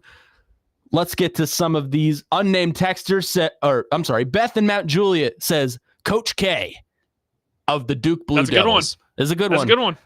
Personal bias aside for Coach K, I would play for him. I mean, that guy knows how to win. Again, I want a coach that would demand the most out of me as possible. That's just my personal preference. Unnamed texter says Tom Osborne, former Nebraska head coach. That's old school. That's old school. That's a bit before both Nebraska. of our times. Nebraska was a powerhouse before we were born. Yes, in the early 90s, Nebraska, the Cornhuskers. That's a good one. That is a good one. That is a good one. David in Murfreesboro says Andy McCullum, old MTSU coach. Speaking of MTSU coaches, I would play for Derek Mason. He was on the other day with Jake and I. Jake was out at MTSU, and that guy, I mean, he had a donut. He was ready to go. That guy, I can say, fits the John Gruden category of he loves football. Yeah, and he just seems like a high energy guy too. So, Yes, he's a fun guy to be around. I've had a few run-ins with him being on that campus every day. But he's a fun guy. Thomas in Nashville poses a great question that I have the answer to.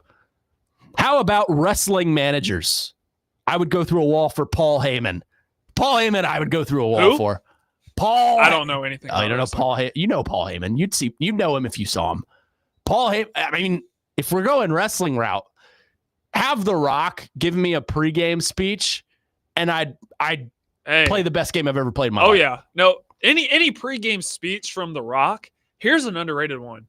Anthony Mackie. Do you remember the voiceover he did for the LSU National Championship game in 2019? Yeah, in 2019. Yes. If Anthony Mackie gave me a speech, I'm ready to run through a brick wall. Unnamed texter says Rodney Gardner, not a coach out there like him. I'd run through multiple brick walls for that man. Defensive line coach at Tennessee, 100%. Rodney Gardner. 100%. And the players love him too, despite him being really hard on them. They love him. They love him. I can't believe this one hasn't come up because this is one of my favorite coaches of all time just because of his humor. Unnamed texter says the man, the crazy pirate, Mike Leach. Oh my gosh. That's literally the reason my podcast is named The Air Raid. Yes. Because of Mike Leach. Do you know where the Air Raid was created? Yes. By Mike Leach? At as the Texas Tech. Nope. Before that. Oh, Oklahoma? Nope. Mike Leach, for 1 year, was the offensive coordinator at the University of Kentucky. That's right. Yes. That's right. So you're welcome. I watched a documentary the other day on SEC Network about the creation of the wishbone offense. That's a fun offense. Yeah, that is fun. That is a fun offense. Logan on our text line, driven by WilsonCountyHyundai.com, says Billy Bob Thornton from the Friday Night Lights movie, not the show, the movie. Bold take, I was not as big a fan of the movie as I am the show. I love the show. Yeah, the show is pretty good, but nothing beats the movie in my mind. So now we're getting wrestling manager text. Oh Bobby the Brain Heenan. Here we go. Yeah. This is what happens when you do a show with me, Parker. I hope you know that.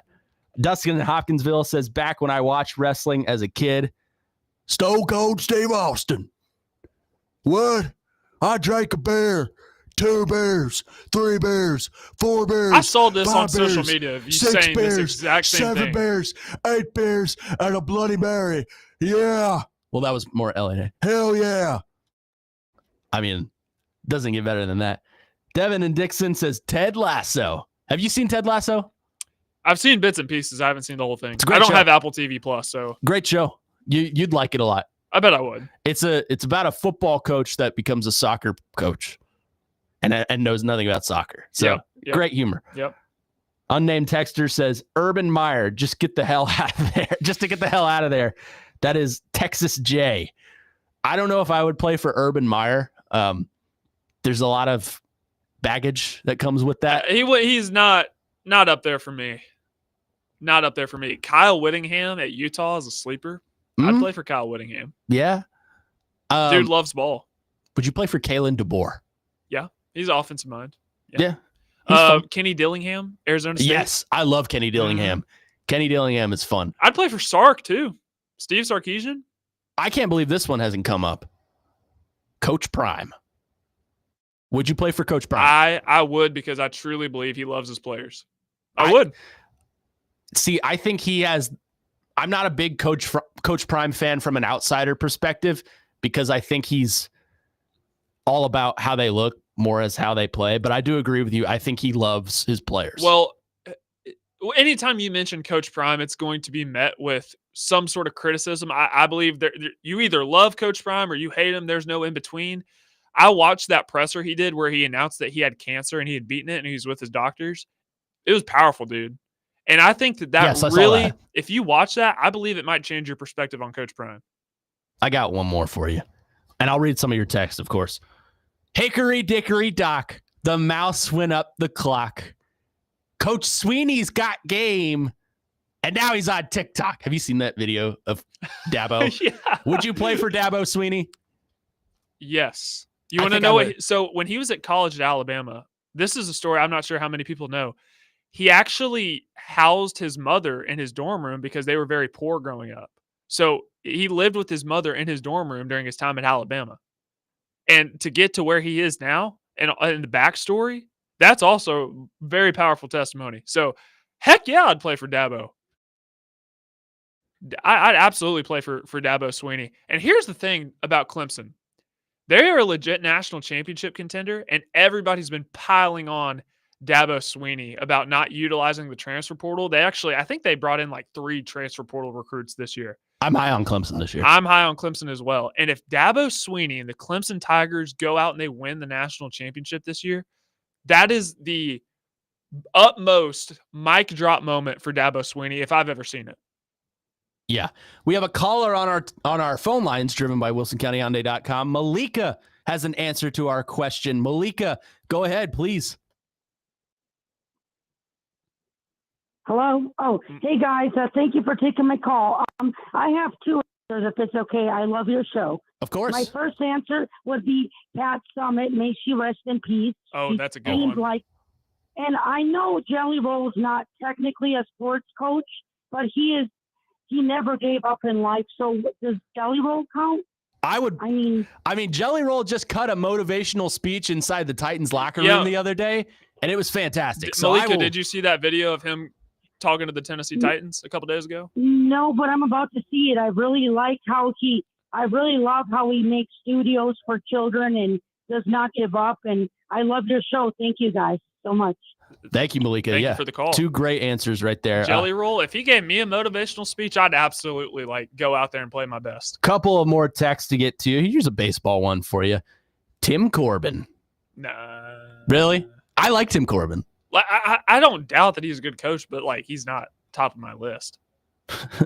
Someone said, Coach Ethan Slate from Green Hill High School. I'm actually friends with him. Really? So I wouldn't be surprised if that was one of my buddies texting in. I really appreciated the Pat Summitt shout out. Yeah. Well, maybe the greatest women's basketball Here's mind. The best stat about Pat Summitt. 100% graduation rate for all of the players that played for her. Yep. Held them accountable. Yep. Love or hate the Vols. Yep. I think everyone in Tennessee loves the late, great Pat Summitt. Best women's basketball coach of all time, Pat Summitt.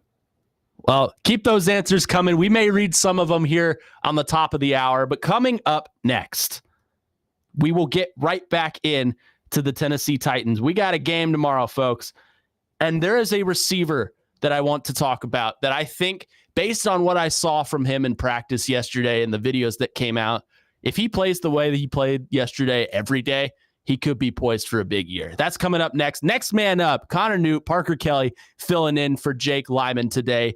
We'll have more on the other side here on 102.5 The Game.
Next man up here on 102.5 The Game, broadcasting from the Busy Bee Plumbing, Heating, and Air Conditioning Game Nashville Studios, home of the $99 yearly Beehive membership, where the buzz is always about great service.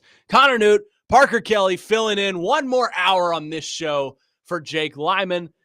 Still got a few answers I want to read based on our last couple of segments. What coach would you run through a wall for, which we'll still take answers till the end of the show. 615-737-1025.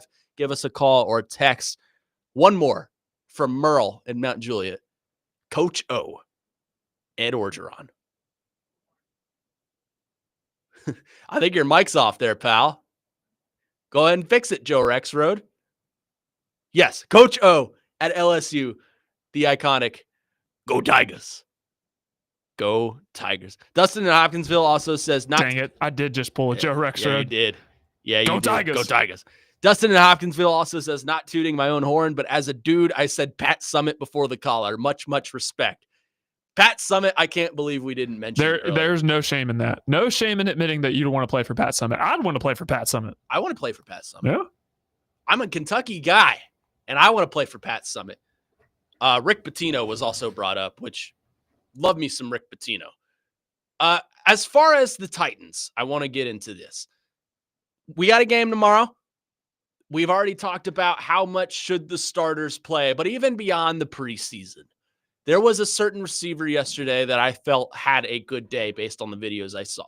Now, you can make the argument he was playing against third and fourth string guys, undrafted free agents, what have you. But Calvin Ridley had seemingly a great day yesterday as far as the route running perspective goes. There's a video going around right now of Calvin Ridley absolutely torching a Tampa Bay defender. And you made the point earlier, Parker, Alec Iamaner too is having a field day out there with the Tampa Bay Bucs defense. So I asked the question, is Calvin Ridley poised for a big year with Cam Ward at the quarterback position? Well, here's the thing. Calvin Ridley was a 1,000-yard receiver last year with a rotation of Will Levis and Mason Rudolph. If Cam Ward is the same or even better, Calvin Ridley is capable of being a 1,000-yard receiver for the second year in a row. Now, we all think and hope that Cam Ward is going to be much better, considering that he was the first overall draft pick. And if he is, absolutely. And they are connecting in practice, which is something we didn't see in training camp last year.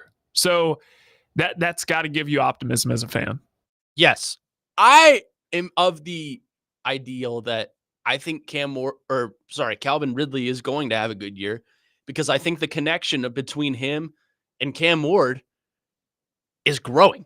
Now, there have been some dropped balls in practice, and, they are open to accusation on that. It's part of growing a chemistry.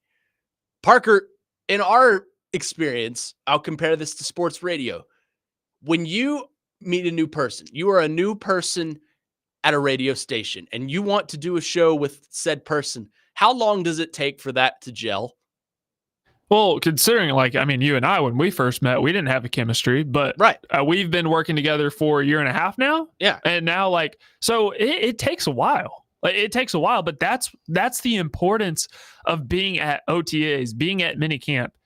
And that's why I was so hard on Jeffrey Simmons, because you have new players on that defensive line that you've never played with before. Right. And I get it. It is not mandatory for you to be there, but as a leader, it's a good sign that you're at least out there. Right. I'm young. I'm 21 years old, so maybe I shouldn't be lecturing the audience on this, because they're all probably much older than me. Go for it. But you learn through growth. You learn through making mistakes. And everything in life is about building chemistry with people. Wherever you work, whoever you live with, your dating life is about building chemistry with another person. Everything about that is building chemistry.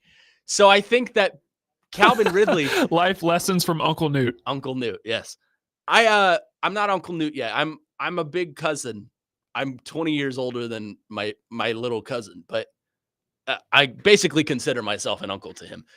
Anyways, I say all this to say it's going to take some time for Calvin Ridley and Cam Ward to fully be on the same page. This isn't a plug and play where, oh, I'm going to throw in Cam Ward and he's immediately going to make results. No, he's a rookie. He has to develop. Calvin Ridley is dare I say, he is a pro's pro. He is kind of a looked up upon wide receiver in the NFL as far as tenure and things he has done on that field. Has he won anything? No.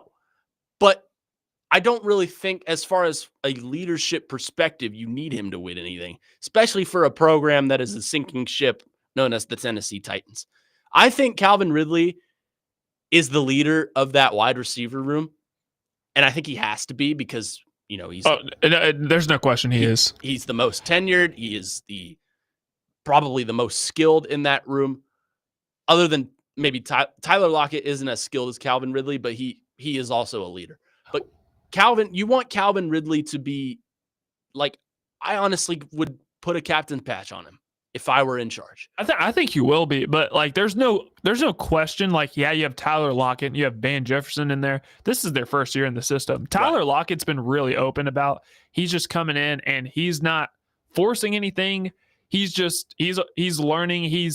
He serves as a veteran mentor to the younger players. But the thing about Calvin Ridley is it's his second year in the system. TD actually asked Alec Manor at practice, his releases coming off the ball, it looked like, and there's this saying in football, everything is a go route until it's not. Yes. So you want to release vertical on everything you do. Yeah, you want to release vertical on everything you do until it's not. And he learned that from Calvin Ridley. So TD was asking him about that, like, hey, like I've noticed you started doing this on your route releases. Like, where do you get that from? And he talked about how Calvin Ridley does it. So he's trying to mimic. So he's already serving as a big mentor, big leader for this team.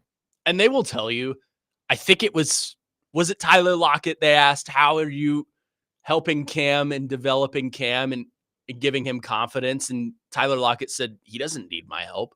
He doesn't need the confidence because Cam Ward already goes into a game with the expectation that he is going to play the best game of football that has ever been played in the history of football. And he holds him, and it's not an ego thing, it's a confidence thing. Yeah, that's the thing that gets misconstrued, right? Like his confidence. Just because you're confident doesn't mean you can't learn. I say this all the time. There's a fine line between ego and confidence. Confidence is the ability to walk into a situation and know you're going to be able to accomplish it, but not having this misconstrued idea that, oh, I am absolutely better than everyone else here. I am deserving of everything that everyone else is getting. That is ego. Confidence is walking in with the idea of, yes, I am capable of doing what I can do because I know I have the tools and gifts to be able to do that.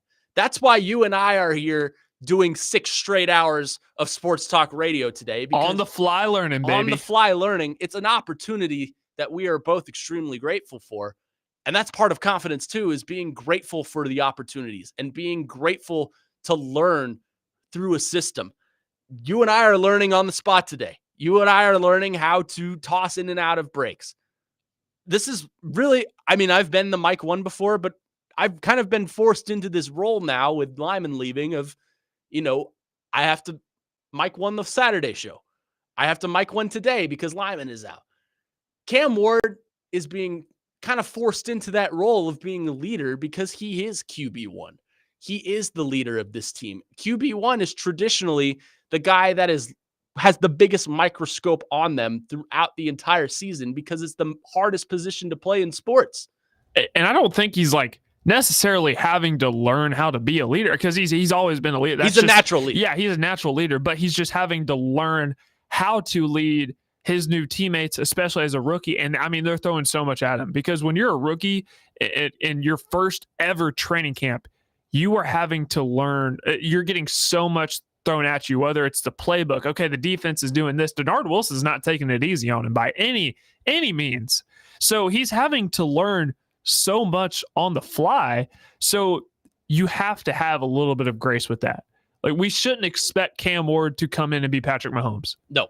Now, he's certainly the ceiling for Cam Ward, very, very high. But you got to take things with a grain of salt as they come along. All this to round out to say, if Calvin Ridley is on And Calvin Ridley is the leader that we expect him to be, and the receiver and player we expect him to be. Not only will he have a big year, but I think it will help the development of Cam Ward, and Cam Ward will also, in turn, have a good year. Let's continue the conversation up next. And also, there was something that happened at Tampa Bay Buccaneers joint practice yesterday that is kind of divisive among the audience. I want to talk about skirmishes in practice. There was a skirmish that went on yesterday. Big Jeff got involved. Jarvis Brownlee was barking at the crowd. Do skirmishes build on-field chemistry or create tension within the locker room? That's next. Next man up, Connor Newt, Parker Kelly filling in for Jake Lyman today. We'll touch on it next here on 102.5 The Game.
You know, every time I hear this, I think of Reese Davis's Open when they went to App State. I literally said this when I recorded my podcast yesterday. Live from Boone, North Carolina. Here, the Appalachian State Mountaineers are ready for a game day.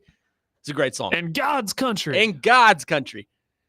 Next man up here on 102.5 The Game, Connor Newt, Parker Kelly filling in for Jake Lyman. I want to talk about this because it's been very divisive on how people stand on this. There was a skirmish yesterday at joint practices. Titans and Bucks got into it. Jeffrey Simmons was involved. Jarvis Brownlee started barking at the crowd. Cam Ward ultimately threw a ball, as he said, he was aiming for someone in a red jersey. Joe Dubin yesterday, I heard talking about this because I was producing their show. I am with him. I am not a fan of Cam Ward getting involved because all it takes is one shove and that's a cracked rib and you're out for an extended period of time. However, I want to ask the question, are you in favor of these preseason joint practice skirmishes? Because you can argue the fact that it builds on-field chemistry. It builds camaraderie with the guy you're playing next to. T'Vondre Sweat could easily look at Jeffrey Simmons getting involved in that fight and think, hell yeah, I will go to war for that guy. The same can be said for pretty much every player on that team. Or do you think it builds in locker room tension where, let's use T'Vondre Sweat again as an example. T'Vondre Sweat looks at Jeffrey Simmons and says, I don't like what you did to that guy. I don't feel comfortable playing next to you. I think the argument could be had for both. But Parker, I'm very interested to hear your opinion on this. Do you think that in these preseason skirmishes with joint practices create on-field chemistry or locker room tension? Here's what I think. It's really simple because you've been going against these same players for OTAs, mini camps, training camp. You see these same people in front of you every single day. This is the first time, at least for this part of the season, that you're seeing somebody different. And there's a lot of testosterone flying around out there. It's really what it is. So these things are bound to happen. That's why we see so many skirmishes at these joint practices. Now, it can get out of hand, but sometimes I think it is okay for there to be a little fighting. But there are points like Jarvis Brownlee talking to the crowd. Like, dude, no, who cares? Like, don't listen to what the crowd's saying to you. Like, but I think a little bit, a little pushing and shoving is okay. I think that ties back into Cam Ward as a leader. Of course, Cam Ward was involved beaming a ball at the guy in a red jersey, as he said.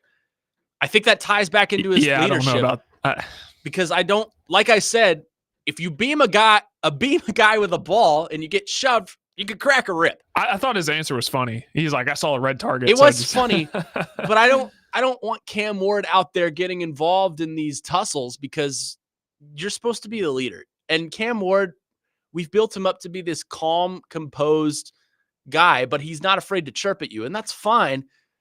I think you should be that guy, but I don't think you should be involving yourself in these tussles where you could potentially get injury.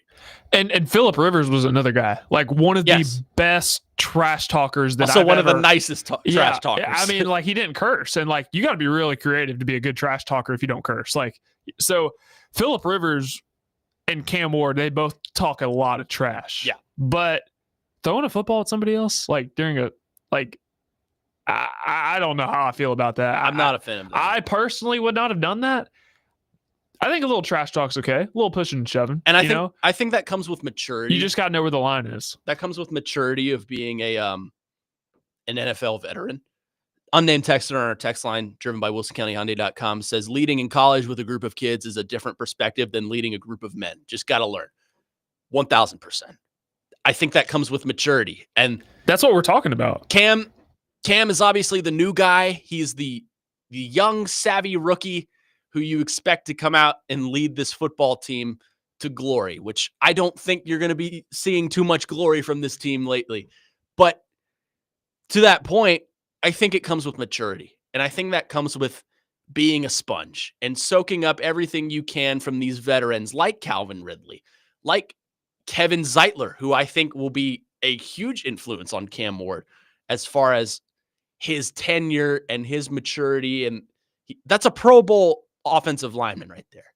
So I think Cam Ward can learn a lot about being an NFL player and what that means to the culture from someone like that. As far as the defensive end, we like to talk about Jeffrey Simmons and how he gets involved in these things and the lack of maturity he has and the player he thinks he is. He's got to hunker down. He's got to buckle up. I'm fine.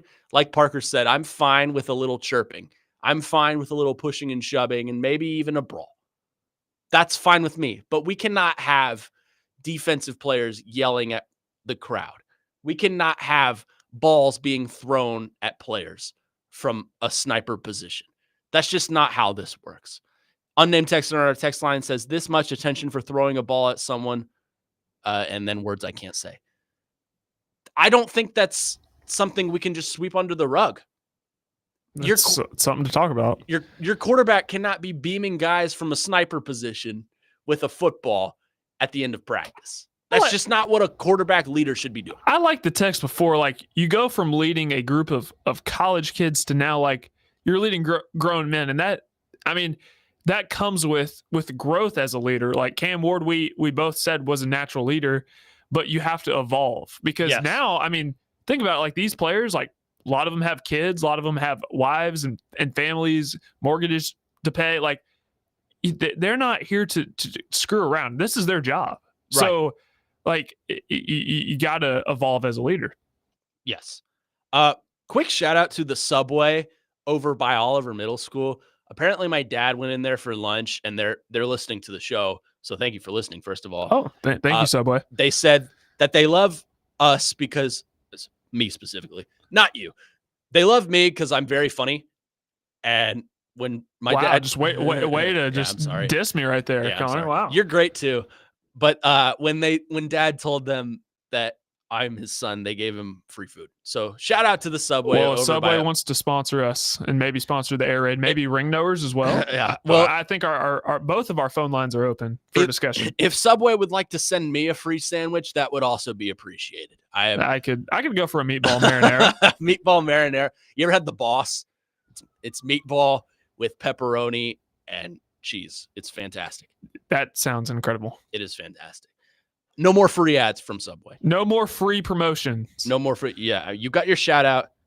Thank you for listening, and thank you for feeding my father. Unnamed texter on our text line says, as a longtime low T Titans fan, I'm okay with my QB mixing it up. There's a difference because I'm okay with my QB mixing it up too, as in the Phillip Rivers style. Hey, you suck, or something like that. Yeah. Nice trash talk. And the trash talk between Shadur Sanders and the draft process between Cam Ward and Shadur. Fantastic. It was awesome. And that also shows you the fine line. I want to see that. And that whole situation. I love seeing the fire. Also shows you the fine line between ego and confidence. Because Shadur came in there, you're always going to be number 2 or whatever. And Cam's like, all right, I'll go out there and show you. I think Cam Ward, this is probably, to me, just an outlier situation because he's never done anything like this before. Cam is, as Clay and Gallatin says, funny and humble. Or am I funny and humble? I am funny and humble, as I just... You're mildly funny. The other word I don't really know about. Humble? Humble. Am I confident or ego? What do you think? Putting me on the spot. Confident. Okay. I give you confident. Thank you. That's the right answer, because if you said ego, I would never have you back. But Cam Ward is that too. Cam Ward's funny. Cam Ward is humble. He's confident, but I think he's humble. And I think that's why this football situation bothers me so much, because it's kind of indicative of his character. Well, after Cam Ward, he's thrown 3 picks to Cody Barton in practice. So, and after each pick, or even like Cody Barton's had almost picks too, deflections, pass breakups, things like that. After each one, he goes to Cody Barton and asks, like, hey, what did you see on this? Like, how can I avoid not doing this the next time? So, like, it shows you that Cam Ward wants to learn. He's in the building at 5:30 every day. He's very open to feedback from the coaches, from the players. He throws with the receivers. If, like, let's say they don't get something right in practice, they run that exact same route after practice, and it's every single day. So Cam Ward by no means thinks he has arrived, which is great. But, you know, he just, that goes to show, I think, the fine line of humble confidence. I think Cam Ward has done a good job with that so far. But as the texter on our text line driven by WilsonCountyHyundai.com says, if he can't back up the talk, then the fire is just talk. It's not. Sure. You can't back it up. We'll continue this conversation on the other side. Plus, I want to dive deeper into what does this mean for the culture of the Titans? What does Brian Callahan's culture mean for the Titans as far as yesterday's practice went? We'll get to that on the other side. Your text and text line, or your text and phone calls, still are welcome. We got 30 minutes left in the show, but we still would love your interaction. 615-737-1025 Of course, our text line driven by WilsonCountyHyundai.com. 30 more minutes of Next Man Up. Connor Newt, Parker Kelly filling in for Jake Lyman here on 102.5 The Game.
Next Man Up here on 102.5 The Game. Connor Newt, Parker Kelly filling in for Jake Lyman today. We were just discussing the skirmishes that are going on, or that went on yesterday at Titans joint practice with the Buccaneers. Cam Ward, of course, launching a ball from God knows where. It was pretty far out. From Narnia. From Narnia, from heaven, at the Tampa Bay Buccaneers team.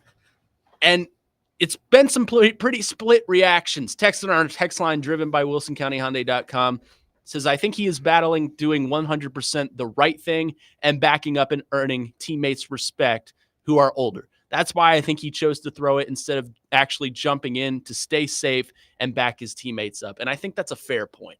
I think that's something you can look at and say, Cam is trying to earn the respect of the locker room while also playing it safe. So, he's not getting hurt and he's doing the quote right thing. Now, a player could very easily charge at him knowing that the quarterback just heaved a ball at him. Excuse me. But I think that is a fair point to say. And all this to say, I want to go a little bit deeper into the Brian Callahan culture. When Mike Vrabel was the coach, you didn't see many fights breaking out, did you? Not on the field. No, we did. Tier Tart? Yeah, that's true. But Tier Tart, as we learned, is kind of a loose cannon. There was literally a practice at Patriots training camp the other day with Mike Vrabel's head coach. That's true. With the Commanders. Yeah, but he's an alpha male. He does no wrong. He's the hero that we all deserve, according to ESPN. I'm just saying the culture Brian Callahan has established seems a little loosey-goosey, don't you think? Seems like, he didn't have much of a hold of that situation.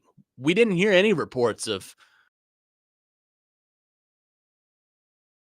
being in the middle of that scuffle or trying. I think Mike Vrabel and Brian Callahan are very different. And they are. There's nothing necessarily wrong with that. Each coach has to be true to who they are. If they're ingenuine, then their players aren't going to take them seriously. And to be honest, how many people can control a group of 20 football players just going at each other? You think one person can handle that by themselves? Yeah. And this has been pointed out on this station before multiple times by multiple people that Mike Vrabel was viewed as the angry, mean coach that always is going to yell at the reporters and holds his team accountable. Brian Callahan's the opposite. He's the nice guy that is just trying to fit in and all that. But not on Sunday, he wasn't. Not after that practice on. He annihilated those guys like a profanity-laced rant. See, were you out there for that? Did you see that? No. Okay. I wasn't out there. That was the one practice I missed. Okay. Because Corey was in here. Corey Curtis, News 2, was in here yesterday. And he said that it was kind of overblown. There wasn't a complete profanity-ridden tirade of sorts. Now, he said Callahan definitely got after him, but he said the Terry McCormick report that it was a profanity-laced tirade is a bit overblown. Right. And I'm sure, some have a tendency to blow tweets out of proportion. I get it. I'm sure. J.C. Latham was asked about it. And so was Calvin Ridley. Brian Callahan does this stuff behind the scenes. Like, on the outside, we view him as a nice guy and all this. But who's to say, we aren't inside the locker room 24/7, so we don't necessarily see what goes on behind the scenes. He is, according to the players, he does get after them behind the scenes. And TD has told me that does happen, but it's just on the outside. We even saw it in the Jets game when Will Levis had the death pick. You could vividly make out the words he was saying. Yeah. So we've seen glimpses of that. Now, would we like to see more of that? Sure. But he does do that behind the scenes. And just because he's not Mike Vrabel does not necessarily mean that he's going to succeed or fail. The jury is still out on Brian Callahan. And I understand the notion of that Brian Callahan probably has. The interactions between me and my players are between me and my players. I get that. And I get getting after them behind scenes and lecturing them. And he's probably ripping their asses. Let's be honest. But I think maybe we need to see a profanity-filled tirade again if something like this happens. If we see a scuffle or we see things getting handsy out on the field, maybe we need to see Brian Callahan give us a little I've been watching John Calipari for the better part of 20 years. I have become very fluent in coach speak and reading lips because of that man. I can always read his lips. So now I can read Brian Callahan's lips. Maybe we need to see something I can translate for the people out there in coach lip reading. I don't know. Maybe that's just not how he likes to do things. And I get it. I completely get the player interaction between coach and player could be held sacred. But I also understand that if you go out there and you rip your players a new one in front of the fans, that may change the narrative of Brian Callahan being the nice pushover guy. Well, think about this. Back in the day, you have your hard-nosed coaches like a Bear Bryant, a Tommy Osborne, player or coaches like that. They could tell their players, "Hey, I heard that if you squeeze some orange juice in your eye, it'll make you play football," and they'd probably do it. You could tell players to do anything, and they would do it, and they wouldn't give two thoughts about it. Nowadays, if you tell a player to do something, they're inquisitive. They want to know why, not because they don't think that you know what you're talking about, but they just want to know why. And that's kind of the different aspect of coaching nowadays, where you have to have a relationship with your players. They have to know that you want what's best for them so that they can trust your coaching. And then from that point on, then you can be hard on them because they know that you actually care about them. It's like parenting. Obviously, you and I know nothing about parenting, being the men we are. Not yet, at least. Not yet.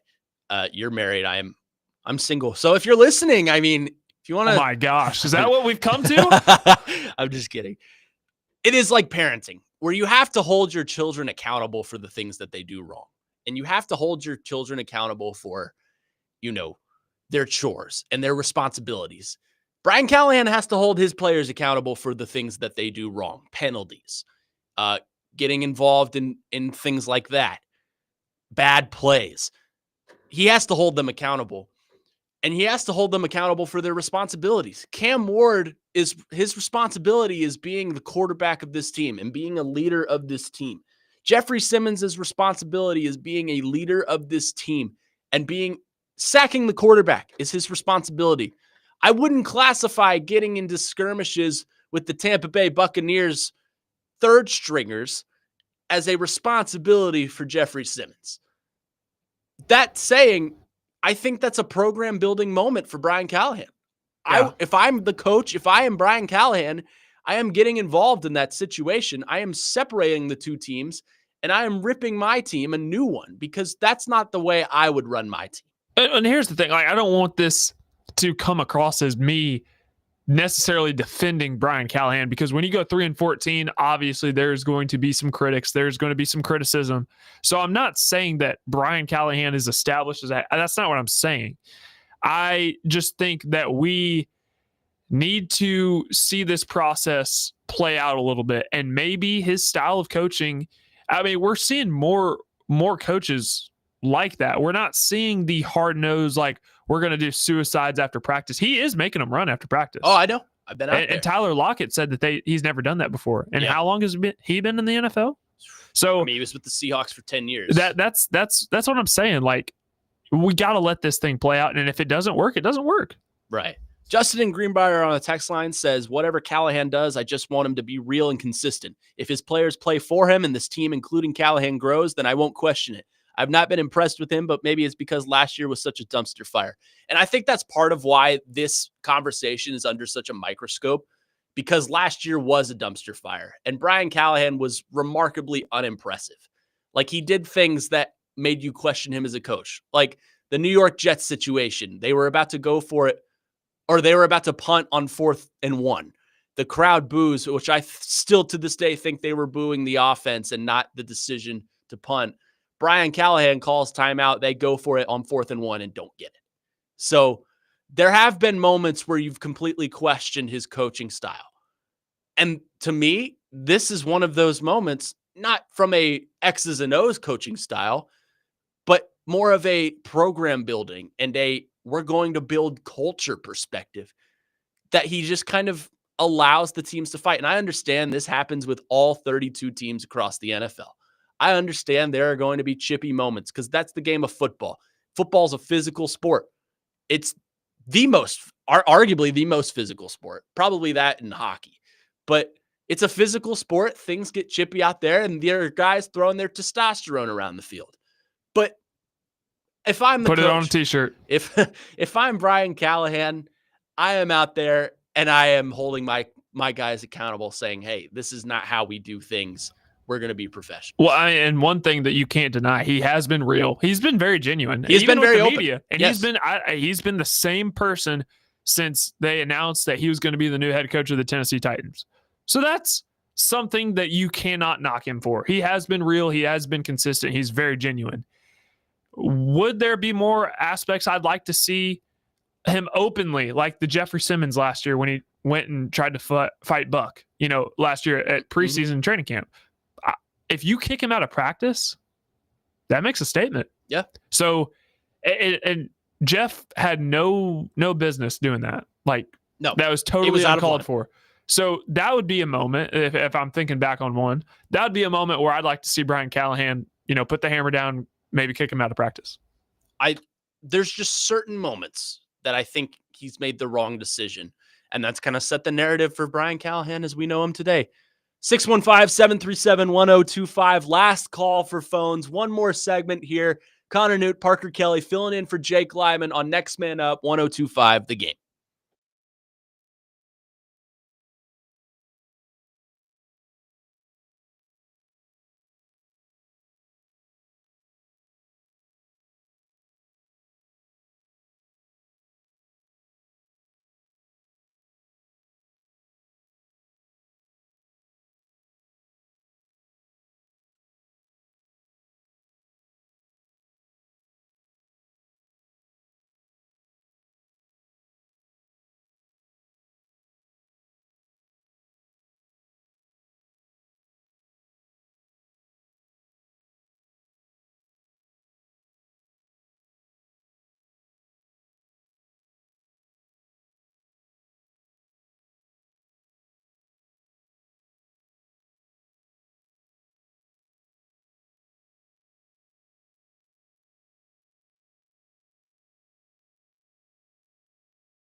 One final segment here on Next Man Up. Connor Newt, Parker Kelly filling in for Jake Lyman here on 102.5 The Game. Don't go anywhere, though. Chase and Big Joe's coming up next. Although Dr. Crane Nick Frazier is out, Chase McCabe is out doing his fantasy rock camp. I will stick around for another 3 hours. We both will. You will as well. You better not get tired of us. Oh, yeah. Don't go anywhere. We're going full Scott Hansen mode today. 6 hours of commercial-filled sports radio. But not commercial free. Not commercial free, but it's okay because Red Zone won't be commercial free anymore either. So that's okay. Wanted to touch real quick as we are getting off the air here in a second. Shedeur Sanders makes his NFL debut tonight in a preseason game for the Cleveland Browns. He will get the start. Can't imagine he'd see too much field time as they have 5 other quarterbacks that they want to throw out there. Not actually. But I'm sure Dylan Gabriel will see some time. I'm sure Kenny Pickett, Joe Flacco, all of those guys will probably see some field time today. But Jake and Corey kind of touched on this yesterday. They didn't go super deep into it, but I kind of want to. If Shedeur Sanders goes out there tonight and balls out, first off, will people admit that they were wrong about Shedeur Sanders? Second, will there be a meltdown on Titans Twitter saying we should have taken Shedeur Sanders with the first overall? Oh my pick? gosh, I can't wait if he does. I mean, it's a preseason game, man. Yeah. You know, you remember the year the Browns went 4-0 in the preseason. Then what did they proceed to go their regular season? 0-16. Yep. The Detroit Lions did the same thing. Yep. So it is preseason, but I'm just warning you, if he goes out there and balls out, then I'm going to tell you that Twitter will have a meltdown. Ricky on our text line says 2 of their QBs are hurt. Okay, so maybe 6 of the 8 quarterbacks we'll see tonight for the Cleveland Kenny Browns. Pickett and Dylan Gabriel are both out tonight with hamstring tightness. Joe Flacco, not sure if he's going to play. So Shedeur the whole game? Maybe. No, Tyler Huntley's there too. Oh, they have Snoop. That's so right. It's not really a surprise that Shedeur is starting. Yeah. And can we just stop? I saw this on social media this morning. Can we just stop with the Browns are setting up Shedeur Sanders to fail? I mean, Kenny Pickett and Dylan Gabriel both are not playing, and Joe Flacco is old. So, you're not really going to stick him out there for a long time, are you? No, I do not think there was a collusion going on in the Cleveland Browns organization. This is his opportunity to show, and if he performs well, he's only going to get more. Yeah. You have a national spotlight on you tonight, like it or not. And I will be watching. You'll be watching too. I'll watch too. The nation is watching Shedeur Sanders tonight. NFL Network, 6 p.m. to see what he does. I'm just warning you right now.